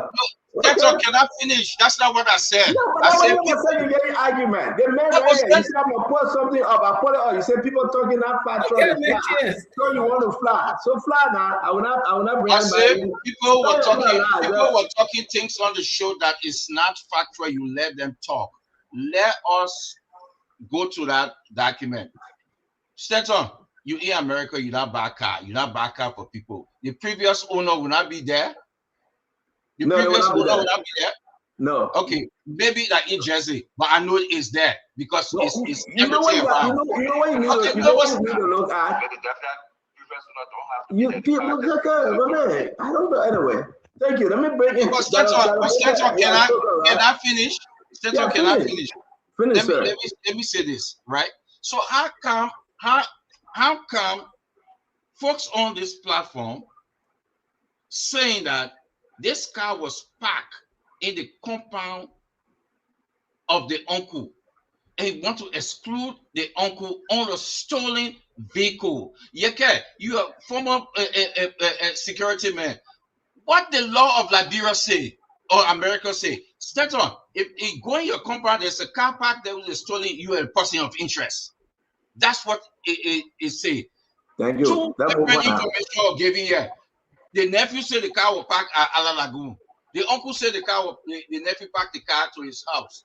Then we'll set it down here and Stenton, and you want to just play and just bamboozle people's head so they can forget. I don't think he understand I don't think he understood. Come on, man. So let me comment very. No, we'll give you a chance to wrap up because we got only one more person to speak on this. Then you wrap up and you leave. Hold on 1 minute. I say welcome to the show. You got anything to say? Sorry, I said Dr. Bobla, you spoke on this, right? You were the first, right? You spoke on this, right, Dr. Bobla? I did. I just wanted to ask for the VIN number. Did you check the VIN number on the two documents? The VIN number on the two documents. All right. Can you answer that, Mayango? Well, I did check the VIN number, and then prior to hearing that, when I got the car, the AC was broken. So I have to fix the AC. In order for me to get the I sent the car to get it fixed, but then they said it's not an alternator. But they think that the ones that worked with the AC to have the car on, it needed to be replaced. And before doing so, before they could have it replaced, they needed a VIN number to match the parts of the car, which of course they do that in America as well. So I gave the VIN number to the guy, and if they want, they can go in. So let me ask a question. The document I will put up right now, they're saying the VIN number is WD211042. It's not the VIN number. Stand on. Go check on the document that I post. Send it to me. See the VIN number there. The same document on my post. I don't know your post. I don't follow you on Facebook. After, can you please send it to me? Yeah, hold on. I'm about to send it to you right now. Is it VIN number is quite different. The year is quite different. The VIN number on the car. Now why you look at that document? Kev, you ram all day. You gotta hold on, my man. So you're saying that this document is fake document? This document?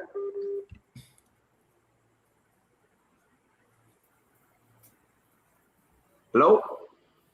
I think you're trying to send me the information. I think Stenton he's sharing with us that his Mercedes, because I did find out, President, we have a Mercedes is 2005, and he's saying that the Mercedes he purchased is 2000. It's 2009. So what President? We have 2005 Mercedes. That's the question the question the police should be asking. The Mercedes are President. We have Mercedes that gave to Latif. He's but Kev, you gotta stop interrupting, my man. I'm telling you like 6 times, my man. You gotta stop. You gotta stop. Isaac, he sent us the information. Let's hear you, Minister Doe. Talk to us quickly. So, my brother, people make mistake. You bought a stolen car, they cut the car with you, you are a person of interest. Just admit that thing and return the car. Everything you say is not adding up. Let's go small by small. Little. We ain't rushing the thing. Small. So you put out a press statement yesterday and said you purchased the car on December. Let me go there and be correct. December 26th. That's when you purchased the car. So after you purchase the car, you become the legal owner for the car. But then the insurance document for the car is in the name of the previous owner, and that insurance is January 2026. So even after you purchase the car, the man still want to insure the car to him, man. So me, I got a question for you. They think, yeah, we look at A, we know what's up. George Weah had given people cars. He got time for cars. But the fact that it was illegally gotten, that's his issue. And then instead of you guys trying to make the thing, just stop the thing, be correct, you all want to do the normal UP politics thing. My man, the insurance document is right here. Stanley can put it up. I can put it up. The insurance document, January 22, 2026 to 2027. And the insurance is in the name of Latte. But then you bought the car in December. So even after you bought the car, Latte still went and put insurance on the car in January, my man. It makes sense now. So that okay, I say thank you very much. I receive it. I'm putting them up. So again, the VIN number that you send is quite different, by the way. Go in the car and take the car VIN number and sell it. The VIN number is on the car. Again, to my fellow sedition, please be. Only one person can moderate, guys. Now, the Richardson, you are not spoken. Let's hear you, and then we gotta move on. Honestly, Stenson, I don't have much to add to this car issue. I'm sensing that many people believe that, or many of the panelists who are of CDC parties thinks that the car was stolen. Am I hearing you guys correctly, that the car was stolen and that it was fortunately purchased? And okay. It was stolen and knowingly purchased. Knowingly purchased. That is just let you finish that go, because you guys will not let you finish. I beg you, don't ask them questions. We got to move to the other conversation, man. Okay. But man, let them know that you steal a car. He helping you. I went in America. I know that it's secret. So, I just have a question though. Did our former president report that his car was stolen? Yes or no? Or did his driver report that the car was stolen?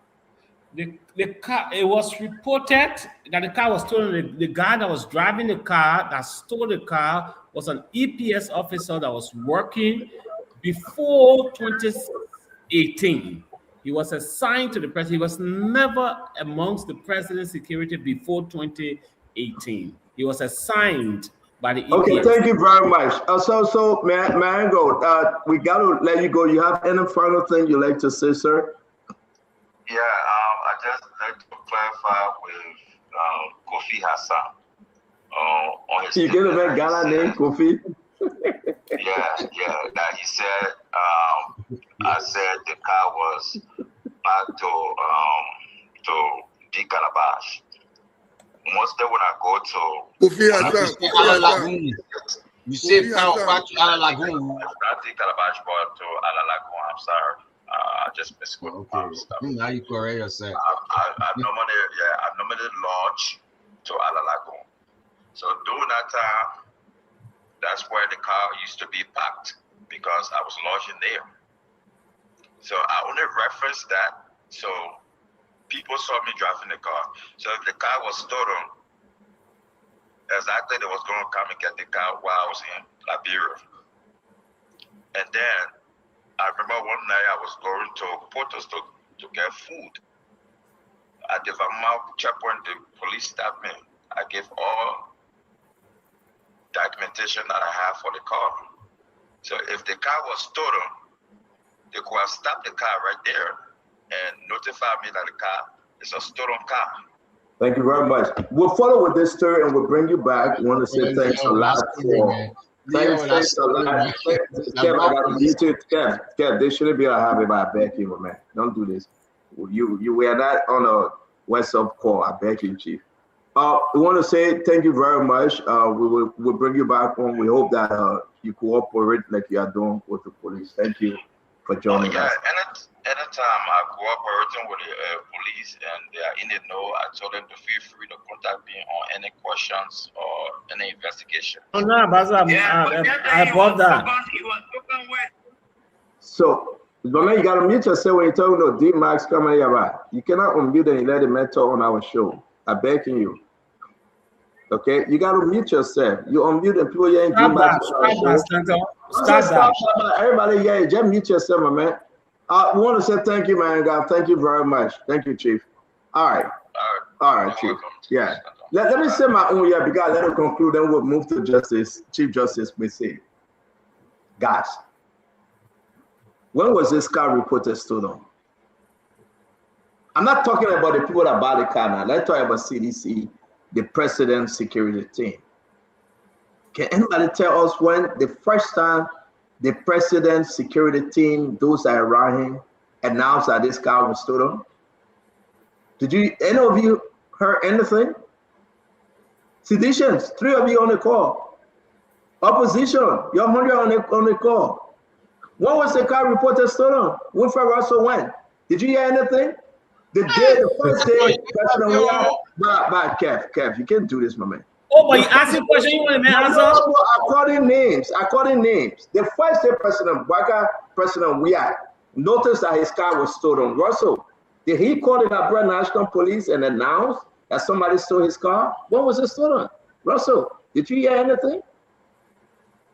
No. Emmanuel George, am I missing something? Did you hear anything? Were there any announcements? Why are you asking people? I will come to you, my man. I don't know why I missed your name. I will chat with you. So delete your name. Long time you're not here. I missed your name. Emmanuel George, did you hear anything? That announcement was made that the former president's car was stolen? Did you hear anything? Emmanuel, you got on mute, sir. Yeah, I think it was nothing from today or so. There was... Thank you. Okay, let me ask Fumi. Were there any announcement made by CDC concerning the former president's car? There were no announcement. I even asked. I only got to know when I saw Grace post. So CMC, our brother Jacob Jala, were there any announcement made? Let's talk about this.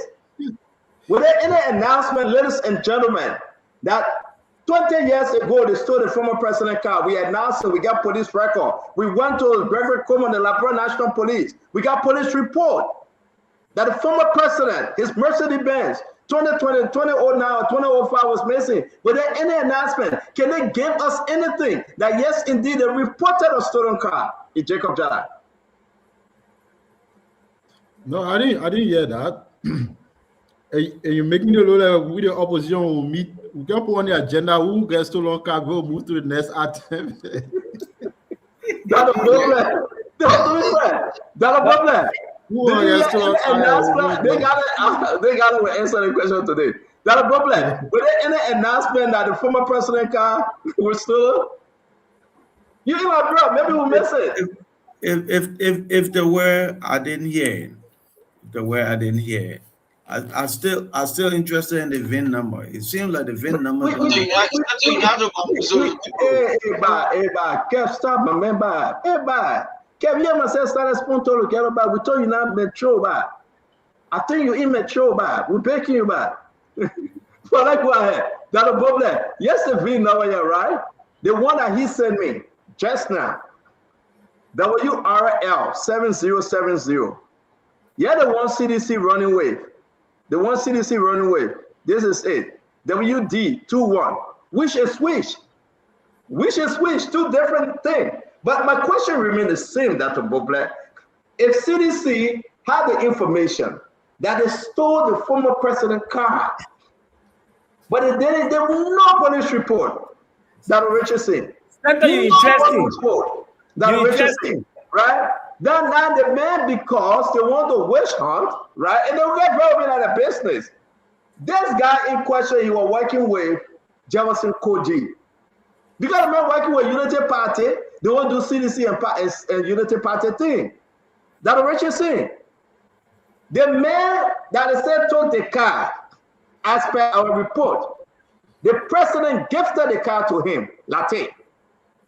Right? And said, remember, let me talk about breaking your other let me end. And say you are faithful and good servant, like Jesus Christ said.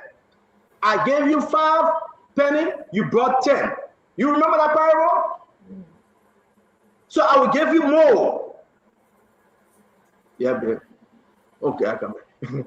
So I will give you more. So the president gave him the car. The man sold the car. But because of the CDC and Unity Party was fighting. Stanton, Isaac. And let me say this. I will mute the guy from the back here and I'll talk again. And let me say this, right? The best thing people can do, the president Joe Manan, we are the people that are around him. They didn't file a police report. That car was stolen. They're just trying to witch hunt because this guy is working in the Unity Party government. May God have mercy upon their soul. The case with the Liberia National Police, and we believe the police will investigate, and the man paid $4,000 for it. Steve from Steve made God laugh. We move. They want God laughing in heaven. We move. And I am on that. So, Dr. Richardson, I'm thinking, let's move. Ladies and gentlemen, I'm leaving this show in the good care of Dr. Richardson, Dr. Bopla, and the rest of the thing. We got this to talk about. I know Yeke want to come on for us to talk about it. I'm going to excuse myself and play this real quick. We received information concerning the Chief Justice.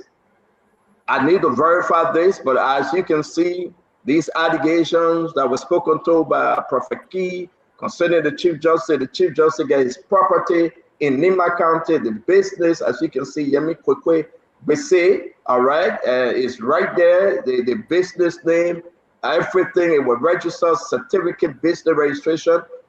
There you have it, it's right there. But the question is, if so, the Chief Justice got busy, is it illegal? And they went as far as sharing with us the Chief Justice property. Who said the Chief Justice cannot own property? Is it illegal? And so, you know, these are the homes of the Chief Justice, right? And they share videos. They share video with us at the Chief Justice property. But my question I'm asking, this was given by a voice of Liberia, Sekou Sharif. It's all online. But yes, the question, where are the wrongdoing? Who said the Chief Justice must sleep on the street? Why you get own property? Stanton, the Chief Justice had a property before he became Chief Justice. Exactly, 2012. When was president. 2012. Yeah. You're right. But my question is, even if the Chief Justice just get the property, is it illegal? Can somebody make us understand what makes this to be a bad thing? So and the Chief Justice had it when, and as a matter of fact, we can announce, don't forget now, that president, we have made the Chief Justice Associate Justice. That president, we are appointed as Associate Justice. So Stanton, But Richardson, I got to go out and lead a show with you. Okay. I'm asking you a question. I beg you, Mama. Go ahead. What is illegal here? That the Chief Justice own a property? What is illegal? And I know you guys will say, so let me say my own. And before I leave again, I will throw this in, Dr. Richardson, you can call the producer, you will talk about it. This one, I know you will not talk about it, but Screamax. I want to also discuss this when we do it tomorrow. And look at Musa won his case in court. Our reporter from the court sent us this document against LPRC. A lot of Musa Benton won his case in court, Screamax. Dr. Richardson and Jacob Jana, they will get plenty of money now because maybe Musa will get money back. The party will get plenty of money to build more bridges and schools and everything. It looked like Musa won his case in court. So, ladies and gentlemen, I want to say I'm sorry that we can't touch just two last conversations. Dr. Richardson, the good Dr. Bopla, Dr. Emmanuel George, they will be here to take you through and see you through. Till we meet again tomorrow, may God bless you from my end. May God keep you. I have to go serve my Lord. And I will pray for each and every one of you, especially this edition on the show. They are troublesome people. May God forgive them. And I hope government reconsider not bring that. She shouldn't bring that by the power. I beg you God on that. And I pray to God. No, I'm just joking. Whoever the people want will come to power. But again, thank you. Dr. Richardson, thank you. You mute me. We can hear you. Didn't say I muted you. We can hear you. One thing before you go. I just checked my car, right? You guys can hear me? Unmute me instead of. I just checked my car. You guys can talk. We hear you. No Mercedes will tell you WRU and this. All right. Okay, thank you very much, Kev. I'm not a mechanic. I'm not a manufacturer. Thank you very much. I want to say to all of you. Let me try. Yeah, Now document is but Kev, thank you. Kev, let me go down the Richardson. Kev, you don't want to make down the Richardson verse, okay? So the moment about to say, oh, baby, you're the best behavior. I'm trying to. You are the best behavior. The moment keep you out. Now, Richardson, thank you. Take control of the show. We say we appreciate each and every one of you. Nelson is in the back. When you want him, he will come on to help with the show. Thank you very much. Call for this document. You will put him up. Thank you. We're on the last topic of the day, and I so you're not discussing the Musa Benedict topic? You want to vote for him? Why would I want to vote for him? Russell, that's why I don't want to go. She's skipping the Musa Benedict topic. Travel too. I go. Yo, Baba. But I thought you said we're going to discuss it. I thought you said we're going to discuss it tomorrow. I want to announce also Mr. Cummings is coming to America. I'm hearing a big program is set up. Maybe Emmanuel Josh had in it. Mr. Cummings will be here in the next couple of days, few days, 1 or 2 weeks. He's coming. I'm hearing a lot of good things that he's coming to achieve here. $1 million they are really collecting here in America. I just got to pull it down. We'll discuss it about. You allow me to go, please. Let me go. Well, Jacob, I'm sure you're going to discuss issues relating to CIMREX, since everyone seems to be so interested. But we're talking about the issue that Honorable Yeke Kolba raised. And if it's okay with you guys, I would like for him to discuss the issue about Justice Bese that you raised. And then ask a good question. Is he not entitled to a home? And other people added that said that he had this home during the Ellen Johnson Sirleaf era. So do you want to expand more on the topic? Yes, Honorable Kolba. Oh yeah, we can't hear you. Unmute yourself. Can you unmute yourself? Yes, there you are. Yes, okay. you're okay now. Okay. Yes. Okay, there's nothing wrong with Mr. Yami Bese having property or having hotel. The problem I get is he was accused of doing business with Chinese people, giving Chinese people property, and they giving him money. Look, the law is very clear. Yami Bese can own the whole country, but he's not to do business with the government. I share some evidence with Stanton, and I expected him to put them up. Where the Bar Association, every program, the Bar Association had that to Yami Bese Hotel. You already get money. You already working at Chief Justice, Associate Justice. The other people are in Ganta. How do they make business? How do they make business? But you taking the Chief Justice money, taking the Associate Justice money, then you want to take the hotel money, the hotel contract from other people. Every activities the Bar Association go on, they're where to go. That's the problem we got. That's conflict of interest. That's conflict of interest. You can be Chief Justice, you be running hotel. The article of incorporation, everything is in his name. It's in his name. We want to thank you for having all the hotel there. But the Bar Association, when they're having program, they got all the hotel in the place. Why they can't use it? Under your hotel, that's conflict of interest. And we have to be very careful, Dada Regency and other people on the show. If we're not very careful here, and the same thing we're running into Joseph Boga taking all the contract and giving it to Joe Molliver. That the same conflict of interest we're talking about. Joseph Boga taking all the contract in the country and giving it to Joe Molliver. If Joe Molliver the only person that can do business, how about the other people that register their businesses? How are they going to make money?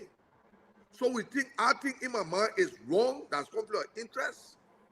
I think Mr. Bese or Chief Justice Bese shouldn't be getting involved with hotel hosting the National Bar Association. The evidence is there. Put it up. You will see on the announcement they're making. You will see his hotel name there. The same hotel that carry his name on the article of incorporation, we think is wrong, that corruption. And that is why I said, just to close up, those are some of my amendments in the impeachment proceeding. I'm parting it up.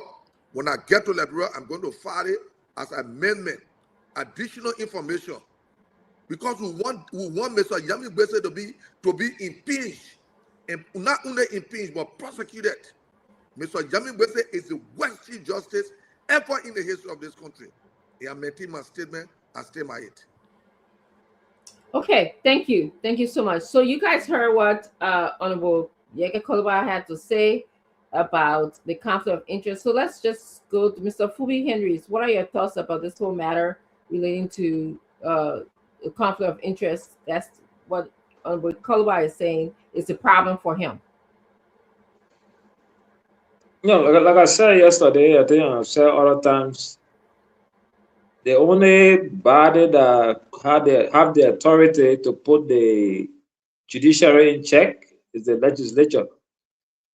So it's good that he has those as evidence to file an impeachment bill. So let him file the bill, get his colleagues to buy in, and then the Senate can do the investigation. You can call the Chief Justice, and he can go and answer to those allegations, because the Chief Justice, no court in Liberia can summon him to go ask him for corruption allegation. So that mandate is with the House of Representatives and the Senate. So the House will file an impeachment bill if they think the Chief Justice is engaging in malpractices. Then once they have the majority to vote for the impeachment bill, it goes to the Senate to hold the impeachment hearing.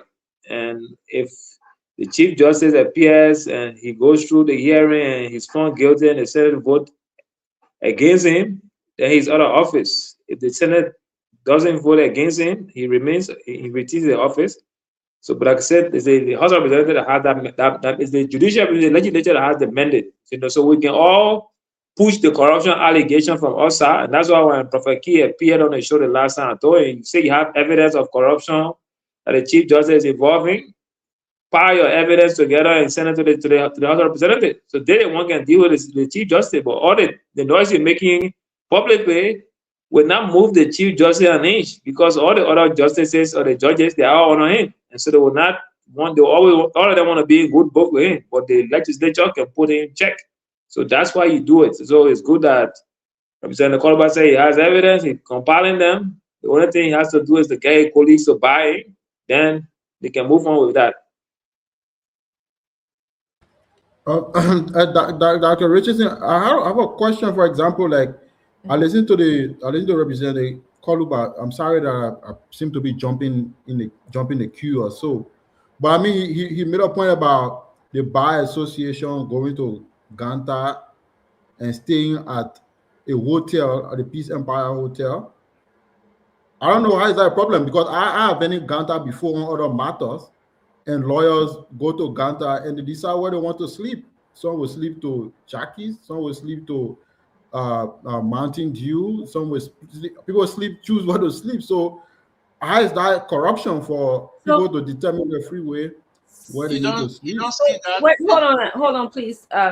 What I'm hearing Honorable Koluba say, okay, and I hear you that people have the free will to sleep everywhere.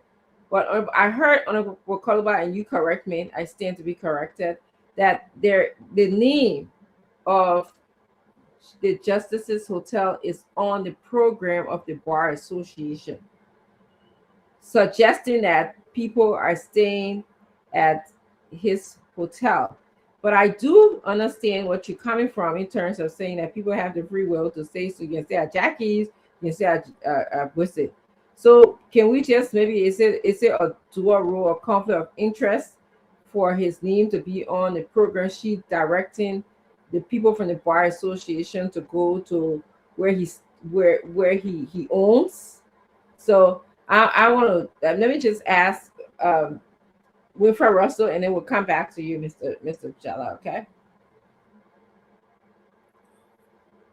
Yeah, we have a severe problem with corruption in the country, and we talk about it day in, day out. And a conflict of interest leads to that. You cannot have a sitting jurist or a sitting government official who is currently actively in government and to doing business here. They have all of these businesses here and enterprises to running stuff here and there, and it's just not with the Chief Justice. I mean, it's across the board. Minister has a minister has a business here or business there, or lawmaker has a business here or business there. I mean, it's just all over the country. It's just proliferation of all of these conflict of interest all over the place, and we don't seem to have a problem with it, and I don't understand why. And then we still are bothered by corruption holding back the country as it has for all these years. If we cannot address these things, we cannot have the Chief Justice, doing what he's doing. I mean, nobody is saying that he can't have property, but if he has properties or he has businesses, he has to, put those businesses or whatever they are in some sort of blind trust while he's serving. He cannot be an active businessman while he is serving as Chief Justice of the nation. I mean, it just doesn't work that way. And that combination of working for government and serving the Chief Justice, and we all talked about how corrupt our judiciary is. And we can have these co-mingling of all these different things happening, Doc. So I mean, I have a problem with it. And if there is evidence to show that he has been involved or he is involved in some corrupt practices, I mean, let us, let whoever has the information, they need to bring the information out and let him be exposed. And we need to talk about that, because this is clearly not right. So again, there's two things I'm hearing. One, it was clear somebody said that the Justice Bissett owned this property before, we got into power. And Honorable Yekipa is stating to us that the invitation for the Bar Association's meeting specifically has Justice Bissett's hotel mentioned on the invitation. And Mr. Russell then went deeper into this and said, well, I see conflict of interest and I'm uneasy about that. And the reason why conflict of interest has a propensity to lead to corruption, and our country is riddled with corruption. So I'm going to call you in, Jefferson Chesson. What are you thinking about this whole situation? Because I know you have a lot to say. I've been seeing your body movements and what have you. Yeah. So firstly, in business law, the entity is separate from the individual. I don't know if Yeke Koloba has attended any of the bar, the bar program in Limba, but the Liberia National Bar Association is completely separate and distinct from the Supreme Court. So they decide where the people go, where they will sleep, and whatever. More besides, it's the bar that will decide where the people will sleep. So if the bar decide that they will sleep at Peace Empire Hotel, it's the bar's decision. It has nothing to do with the Chief Justice. And Yege is, I understand where you're coming from, but there are more pressing issues. There's no evidence of corruption against the Chief Justice. I don't see why we should continue pressing. But you have evidence against the president. The president stole the money and built a $10 million home in Lofa. You're not thinking about impeaching him. Okay. You have evidence of the president the topic at hand trying to steal money to buy yellow machine. You actually brought up, Mr. Chesson, you brought up an interesting point. You are saying we should not hold what I'm saying is that there's no evidence of corruption against the Chief Justice. Yes. And you were Prophet Key openly apologized to the Chief Justice for lying on him. He had no evidence. He made a statement. because he was, angry and all. He apologized. He begged the Supreme Court for lying on the Chief Justice. Okay, So we there's have no a evidence few of minutes. corruption. Secondly, the Mr. Chief Justice Chesson, does I not think we got control your who point. goes to a hotel Mr. during the Chesson. Liberia National Bar Association. Mr. Chesson, we got your point. Okay, you are shifted this whole thing and put a different light on this, say that we should not hold our Chief Justice responsible. We should No. put our attention, hold on the Bar Association, who perhaps made a decision, okay, for their lawyers to sleep everywhere, okay, or anywhere, or actually to sleep particularly to the Peace Empire. If I'm rightfully reading this, Mr. George, Dr. George, come in because we finished turning it into a whole different situation. What are your thoughts? Well, I will take it. I've seen it two sides. One, according to the document that was shown, Exhibit 1, about the year when the Chief Justice got the authority to operate that property was 2012. At that time, he was the legal consultant at the Ministry of Justice. And it was in that capacity that he acquired properties and to start to build. It was not until 2020, I don't have my numbers right, or 2023 or there, but our president, we appointed him as Associate Justice in 2025. President Boyka appointed him. I think so. What we have now is that, yes, I agree with Yeke on this part of it. You cannot be Chief Justice and be running businesses at the same time. That is complete conflict of interest. People may travel to Nima. They have a case. They know going to the Supreme Court. They could decide to patronize that hotel. They could use that hotel for conversations that the chief to make and take pictures so the Chief Justice can know they're patronizing his business. So can I just push you one second, Dr. George? So if they will patronize the Chief Justice's business, so are you saying that the Chief Justice can be influenced, not influenced by the patronization? Oh yeah, when people giving you business, taking a picture of your business, showing that they're supporting you, it influences your decision making at that level. So I understand that point. Of, yes, right? Yeah, there's a strong possibility, but it does influence your decision making. That's the reason why people who are in position of authority, when they take those positions, they either remove themselves from the running of family business and put a third party in charge of that the business, so that it cannot appear there will be no semblance, rather, of conflict of interest. So yes, the Chief Justice started his business in 2012, and that was his right as a private citizen, a legal consultant to the Ministry of Justice. That is right. But once he assumed the role of Chief Justice of the Republic of Liberia, he should have put in place a private ownership or hire a private company not totally associated with him to run his business. That he and his wife is still running the business while he's Chief Justice shows a semblance of conflict of interest. And let me come to Jeff's point he's making here. Look, Jeff, why is it that many of you lawyers in Liberia were quiet after the Supreme Court contempt charges? Many of you were afraid that your license will be suspended or revoked if you speak against the Supreme Court of Liberia. So if the Bar Association is going to Nima County and you're taking your program to the Chief Justice place, and the Chief Justice and the Supreme Court have the right to revoke your license, it's a semblance of conflict of interest, because he can revoke your license. George, I'm sorry, can you wait, because we can wrap that in your closing. Just hold. I thought, okay, please, I beg you. I'm going to ask Mr. Kefa to come in, and y'all forgive me. I'm going to let two sedition come in at a time, and then we'll go to Mr. Isaac, because everyone has spoken.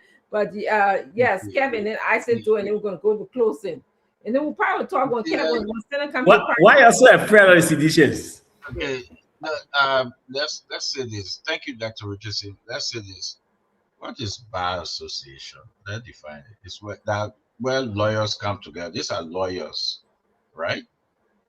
And most of the lawyers go to the Supreme Court to argue case in front of who? In front of the Chief Justice. So the lawyers, they come together, they go into Nimba, The men who they argue the case on a hotel, they go there and stay there and put money in a pocket. And yes, sir. And Jeff will say nothing wrong with that, my brother. Okay, they're not true. They're not true. They did not stay at the Peace Empire. The Peace Empire Hotel has the larger hall in Nima County. So it was the hall that was used. And secondly, let's notice, since the Chief Justice appointed as Associate Justice. Yes, thank you. Well, if you even go to a hotel. Please let Kev talk. And then so Jeff, you say, oh, they didn't use the man room, but they use the man living room. When I hold a piece, Justin, please, I thank you. Anything that the Bar Association use that belong to the Chief Justice is a conflict of interest. Period. Because it's the Bar Association, it's a group of lawyers where they set ethical standard. That's what the Bar Association there. So you can't do nothing because you're going to argue cases. People's lives depend on that. So the men who are arguing on to that the men property are going to use, they ain't get no other place. Trust me, if it happens in America, it's a big deal. It's a huge deal. No, Kev, it's different. Wait, hold on, please, Mr. Chesson. Please hold it. We're going to be closing soon, but we've got to get out of here by 7 o'clock as mandated by Stanton Witherspoon. Mr. Isaac Doe, can you please come in, please? Thank you.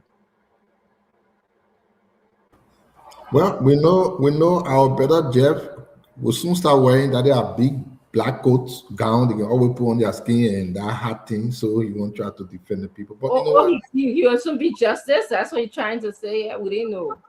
You know, the lawyers can wear GB clothes and beating whatever the lawyers be wearing it. So we understand that, but we are not against the chief. And I teach you that we are only looking at the broader picture when it comes to the country in totality.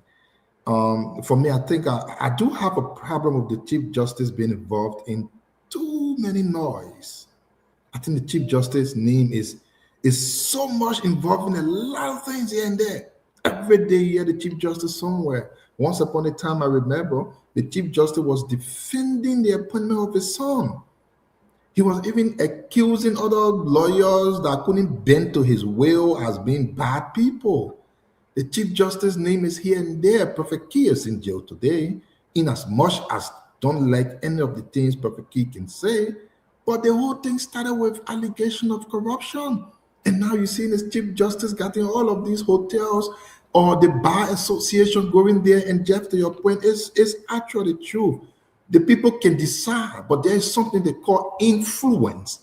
The reason why the code of conduct comes in Liberia is not that you don't have your own mind to decide what you want to do, but there is an unseen influence that could happen on you. And let me read this. I'm not a lawyer. I know nothing about law, but somebody just sent me this.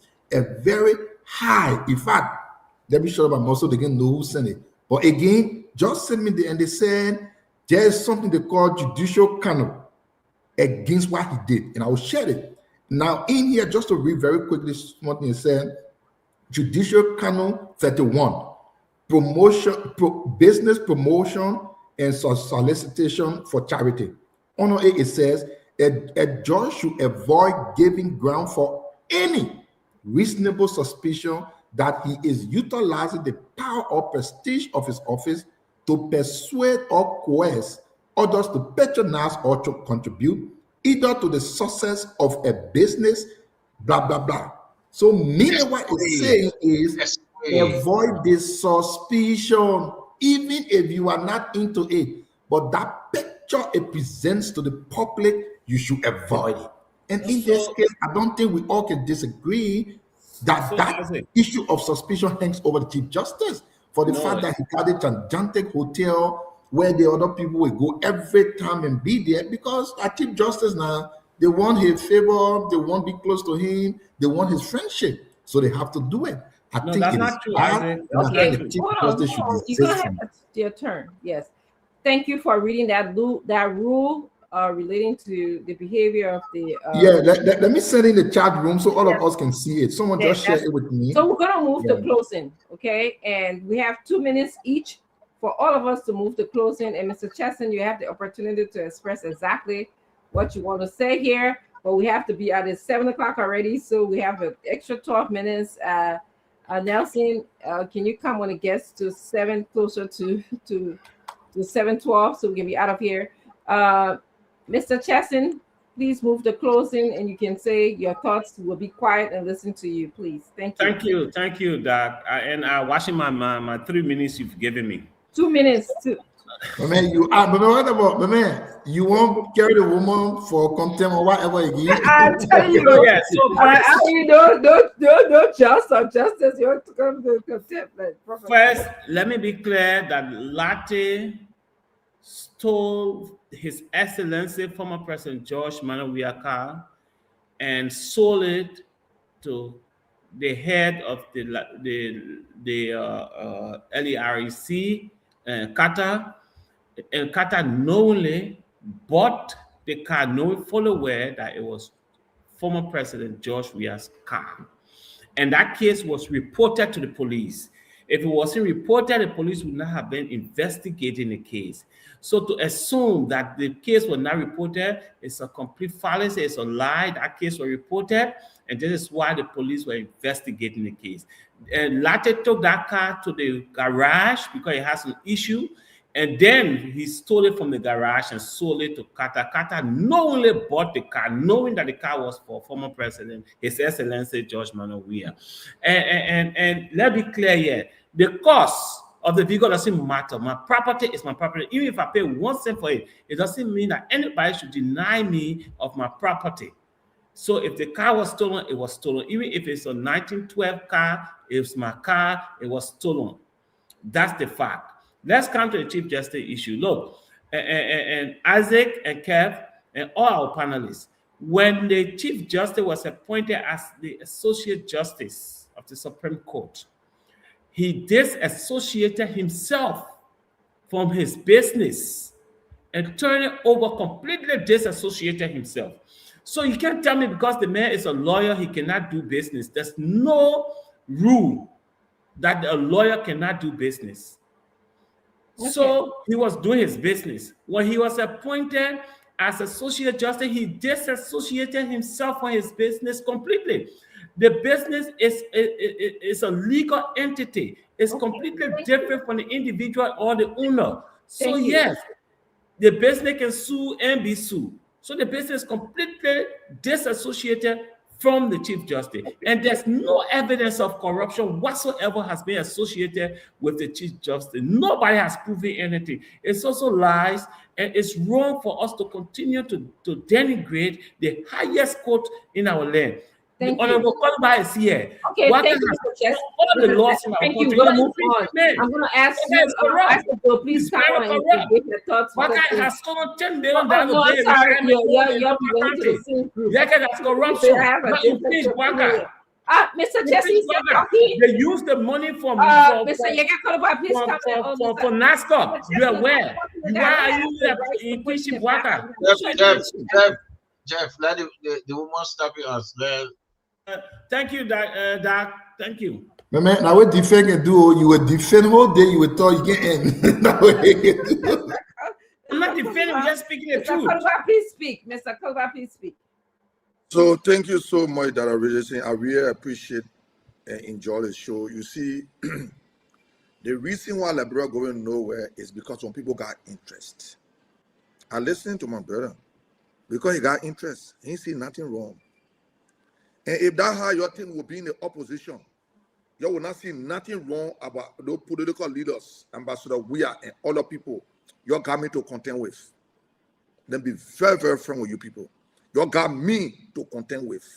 The reason why I decided not to side with this, look, let me say in a public manner, Senator Yomli Kanga, don't never call my phone again to tell me, say, we need to go meet the pape. Joseph Boakai and myself had no relationship. A relationship is with the Liberian people. Let him govern the country very well. I do not want any contract. The contract you want to give me, you give it to Liberian people. So, Senator Yomdi Kanga, on this public platform, don't call my phone anymore, because when you call my phone, I will feel bad. Maybe I will say something that you don't like to hear. Please don't call me anymore to tell me we need to go and beat the puppy. Joseph Baka and myself got no relationship. The only relationship we got is for him to govern this country the best way he can. It's because some of us have decided not to listen to this government to corrupt the Liberian people. I could go on there like Joe Monba. The people asking, my man, bring up your people. We'll give you contract. You keep your money. You suffer behind the government too much. It's your time to eat. It is the Liberian people time to eat. That's not my time to eat. I'm already working. What more do I want? What more do I want to call my whole entire register? Let me tell you, put something today. You have 30 more seconds left, Mr. Okay, I will do that. I will do that in, let's say, 2 seconds. Thank People you. don't understand what I'm going through. I can't get the money for district number 10 development money. You remember during former President Weata, the case between my sister, the former public works minister, and myself for my land to red light. I've been telling myself, you know, Jeff Friday. People may tell me, oh, you know, you need to go meet the chief judge, you need to call it. The chief judge is just rude to get my property to women. Sorry, Representative Calabar, your time is up. Sorry. Thank 2 you. minutes and So 5 I don't seconds. care. Let him take everything. All right. Let him give it to all the white people. We now going to move on to Isidore. Isidore, can you please speak, please? I'm going to put the timer on right now. Yeah, right. No problem. So, my brother Jefferson, if you want my time and Cape Town, we can give it to you for you to keep explaining. The power you explain on not the judgment day. But the truth is, my brother, everyone can see through it. The Chief Justice needs to slow down. There has never been a time when we have so much noise. If the name of the Chief Justice appears anywhere, people should get respect for it, man. But your acts will get you the reaction from the people. And as far as things been, I think the Chief Justice has not been up to it. When we were coming up and we hear Supreme Court Chief Justice, we feel scared just by hearing that.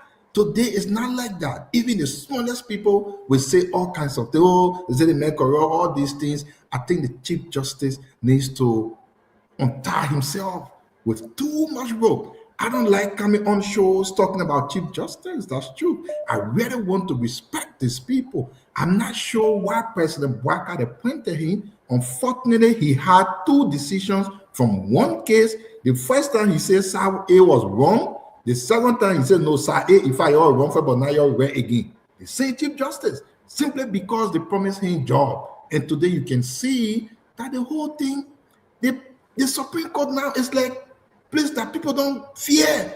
I mean, you all can agree, people don't see it like that. Supreme Court, we know. We think it is not going the right place.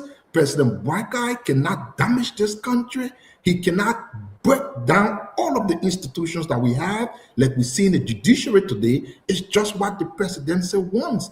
The presidency used to be afraid of certain positions, the speakership position, the chief justice position. But nowadays, these positions are like the smaller arm to the presidency. Because once the president speaks, 30 seconds left. That's not how our country should be. President Bouakai is actually damaging our country, and it will take us so long. He's already 80 plus something. We need to come and enjoy it now. He is taking that enjoyment from us. That is bad. Thank you. Thank you. I'm going to go to Dr. George to speak, and then we'll go to Kef Hassan, and then Chief Fubi will take us home. Why I'm calling you Chief Fubi will take us home. Let me thank every one of you for the conversation we have had and our viewers for listening to the show this evening. Look, Jeff, I know you feel threatened that you have to apply to the bench to be a counselor of law, and you may not pass your exam, so you had to be here to support things, but you will be okay. Things will be okay. Just keep speaking like the way you speak to other topics when it comes to the Supreme Court. Look, we have had conversation. First of all, I started the conversation with President Weah vehicle. Knowing the characteristic of President Weah and the way he interacts with the people around him, I'm assuming that key used to be hanging in the road and the secret boys, they will pick it up, take that bench, drive it in Monrovia, and one day someone decided to take it and sell it. allegedly. So I agree with Honorable Koluba on this one, that President Weah can have a conference and settle this thing without us having it in a public glare as it is right now. I know it's politically benefiting because of the person on the other side that happens to be in the opposition 1 party. minute left. Yes, it will be politically benefiting, but I think this could be settled out of the public glare. Concerning the Chief Justice, I think he should recluse himself from running his hotels. He could appoint private people to take over his property, so that the semblance of patronage and corruption will not be seen in this regard. But it has been a great show. I look forward to tomorrow's conversation. I want to thank the Liberian people for having us in their living rooms, cars, or whatsoever we listen to us. Good night. Thank you. You were under 2 minutes. I will treat you right. Let's go to Mr. Kev Hassan. Thank you, Dr. Richardson. You know, sometimes we got to put country first. The reason why, I'm saying this, 250,000 people die because of this kind of things, because people don't get justice, people don't get this. Lawyers should not be doing business with the Supreme Court, period. Should not be doing. I think we're researching in America here. You can do it. You cannot. You cannot. And again, one thing we need to focus on is what we're saying to the children. I'm going to leave the Supreme Court and judge, because folks already talk about it. But the President Weah 58 seconds. We all know, quickly, we all know, if you buy somebody car, or they're looking for car, they see that car in Dr. George compound, you're a person of interest. You will arrest you, Dr. George. They're not going to say, my cousin parked in my car. Dr. George, let me go down in Giant. Stay on in Giant, can't pull in your house, and they go and see it, and they will let you go. Oh, I gave you something illegal, you pass it through the airport. And you say, oh, no, that my children gave it. Who they will lock up? The guy's told, he's a person of interest. He's still President Weah, period. We should not be saying, hey, man, that guy, this is, no. If I found my property in your possession that was missing, you will be held responsible. That you steal my property. Period. Okay. Thank you, Dr. Thank you. Under 2 minutes as well. Mr. Henrys. Chief Henrys. Mr. Henrys, please take us home. Yeah. So I can jump on citizen, man. When you say Joe, everybody can be shaking on fire. Yeah, when you found stolen property with somebody, it will be person of interest. But it doesn't mean that they don't want story. And that's why you do investigation. And the man that the property was in his yard said his nephew told his friend to drop the car there and park it. And he kept it there. So when they reached out to him on the issue, he said he turned it over to the police. That was the fair thing to do. So you can't be tying, and nephew came out to say he actually bought the car. So if a nephew had denied buying the car, then you got case on him. But at least the nephew corroborated his story. And the nephew has given verified information, verified links that you can go and check. So if it's send wave, that he sent money with where he parked the car before the guy took it to his uncle's house to park, where he was lodging, people that have seen him with the car. So he got all of those stuff. And the car was never reported missing. That's the sad part. You only got to know that it was missing this few days when they just wanted the alarm. So it's fair. You guys, once you have stolen car, when someone steals your car, the first thing you do is to go and announce it to the police and say, look, police, my car got missing. And the person that they linked to the car is somebody that works in the close circle of the president. So all of those people can be investigated. And once it's verified, the truth will be told, and the police will take it, justice will take its course. So there should be nothing wrong with that. On the issue of the Chief Justice, like I said earlier, the whole judiciary, that only one branch of government got a right to checkmate them, and that's the legislature. So when the Representative Koloba has information to deal with the Chief Justice on corruption allegation, the fair thing to do is to file a bill of impeachment where he's planning to do, get his colleagues to buy in and get a majority vote, goes to the Senate. The Senate will call for the impeachment hearing. The Chief Justice will have no option but to go and sit to the Senate and defend himself. And once that is cleared, the Senate can vote guilty or not guilty, and he will have to retain his seat or vacate the seat. So those are things that they need to do. So it's good. Liberia should always look forward to having a better country. And all the issue, the president said the place that has been built in so far is not for him, it's not his name. So I don't know why the citizen keep yelling, but the president get 10 million, 10 million, 10 million. All right. When the property is completed, we'll know the president already said not for him. So why would not allow the president property? Thank you, everybody. It was a pleasure being in your ears today. So thank you. We'll see you guys again tomorrow. Thank you, Doc. Thank you so much. Thank you. Bye-bye. Nelson, are you in the back? Are you coming, Nelson? So we can close the show. I guess it's closed already. All right. Bye-bye, everybody.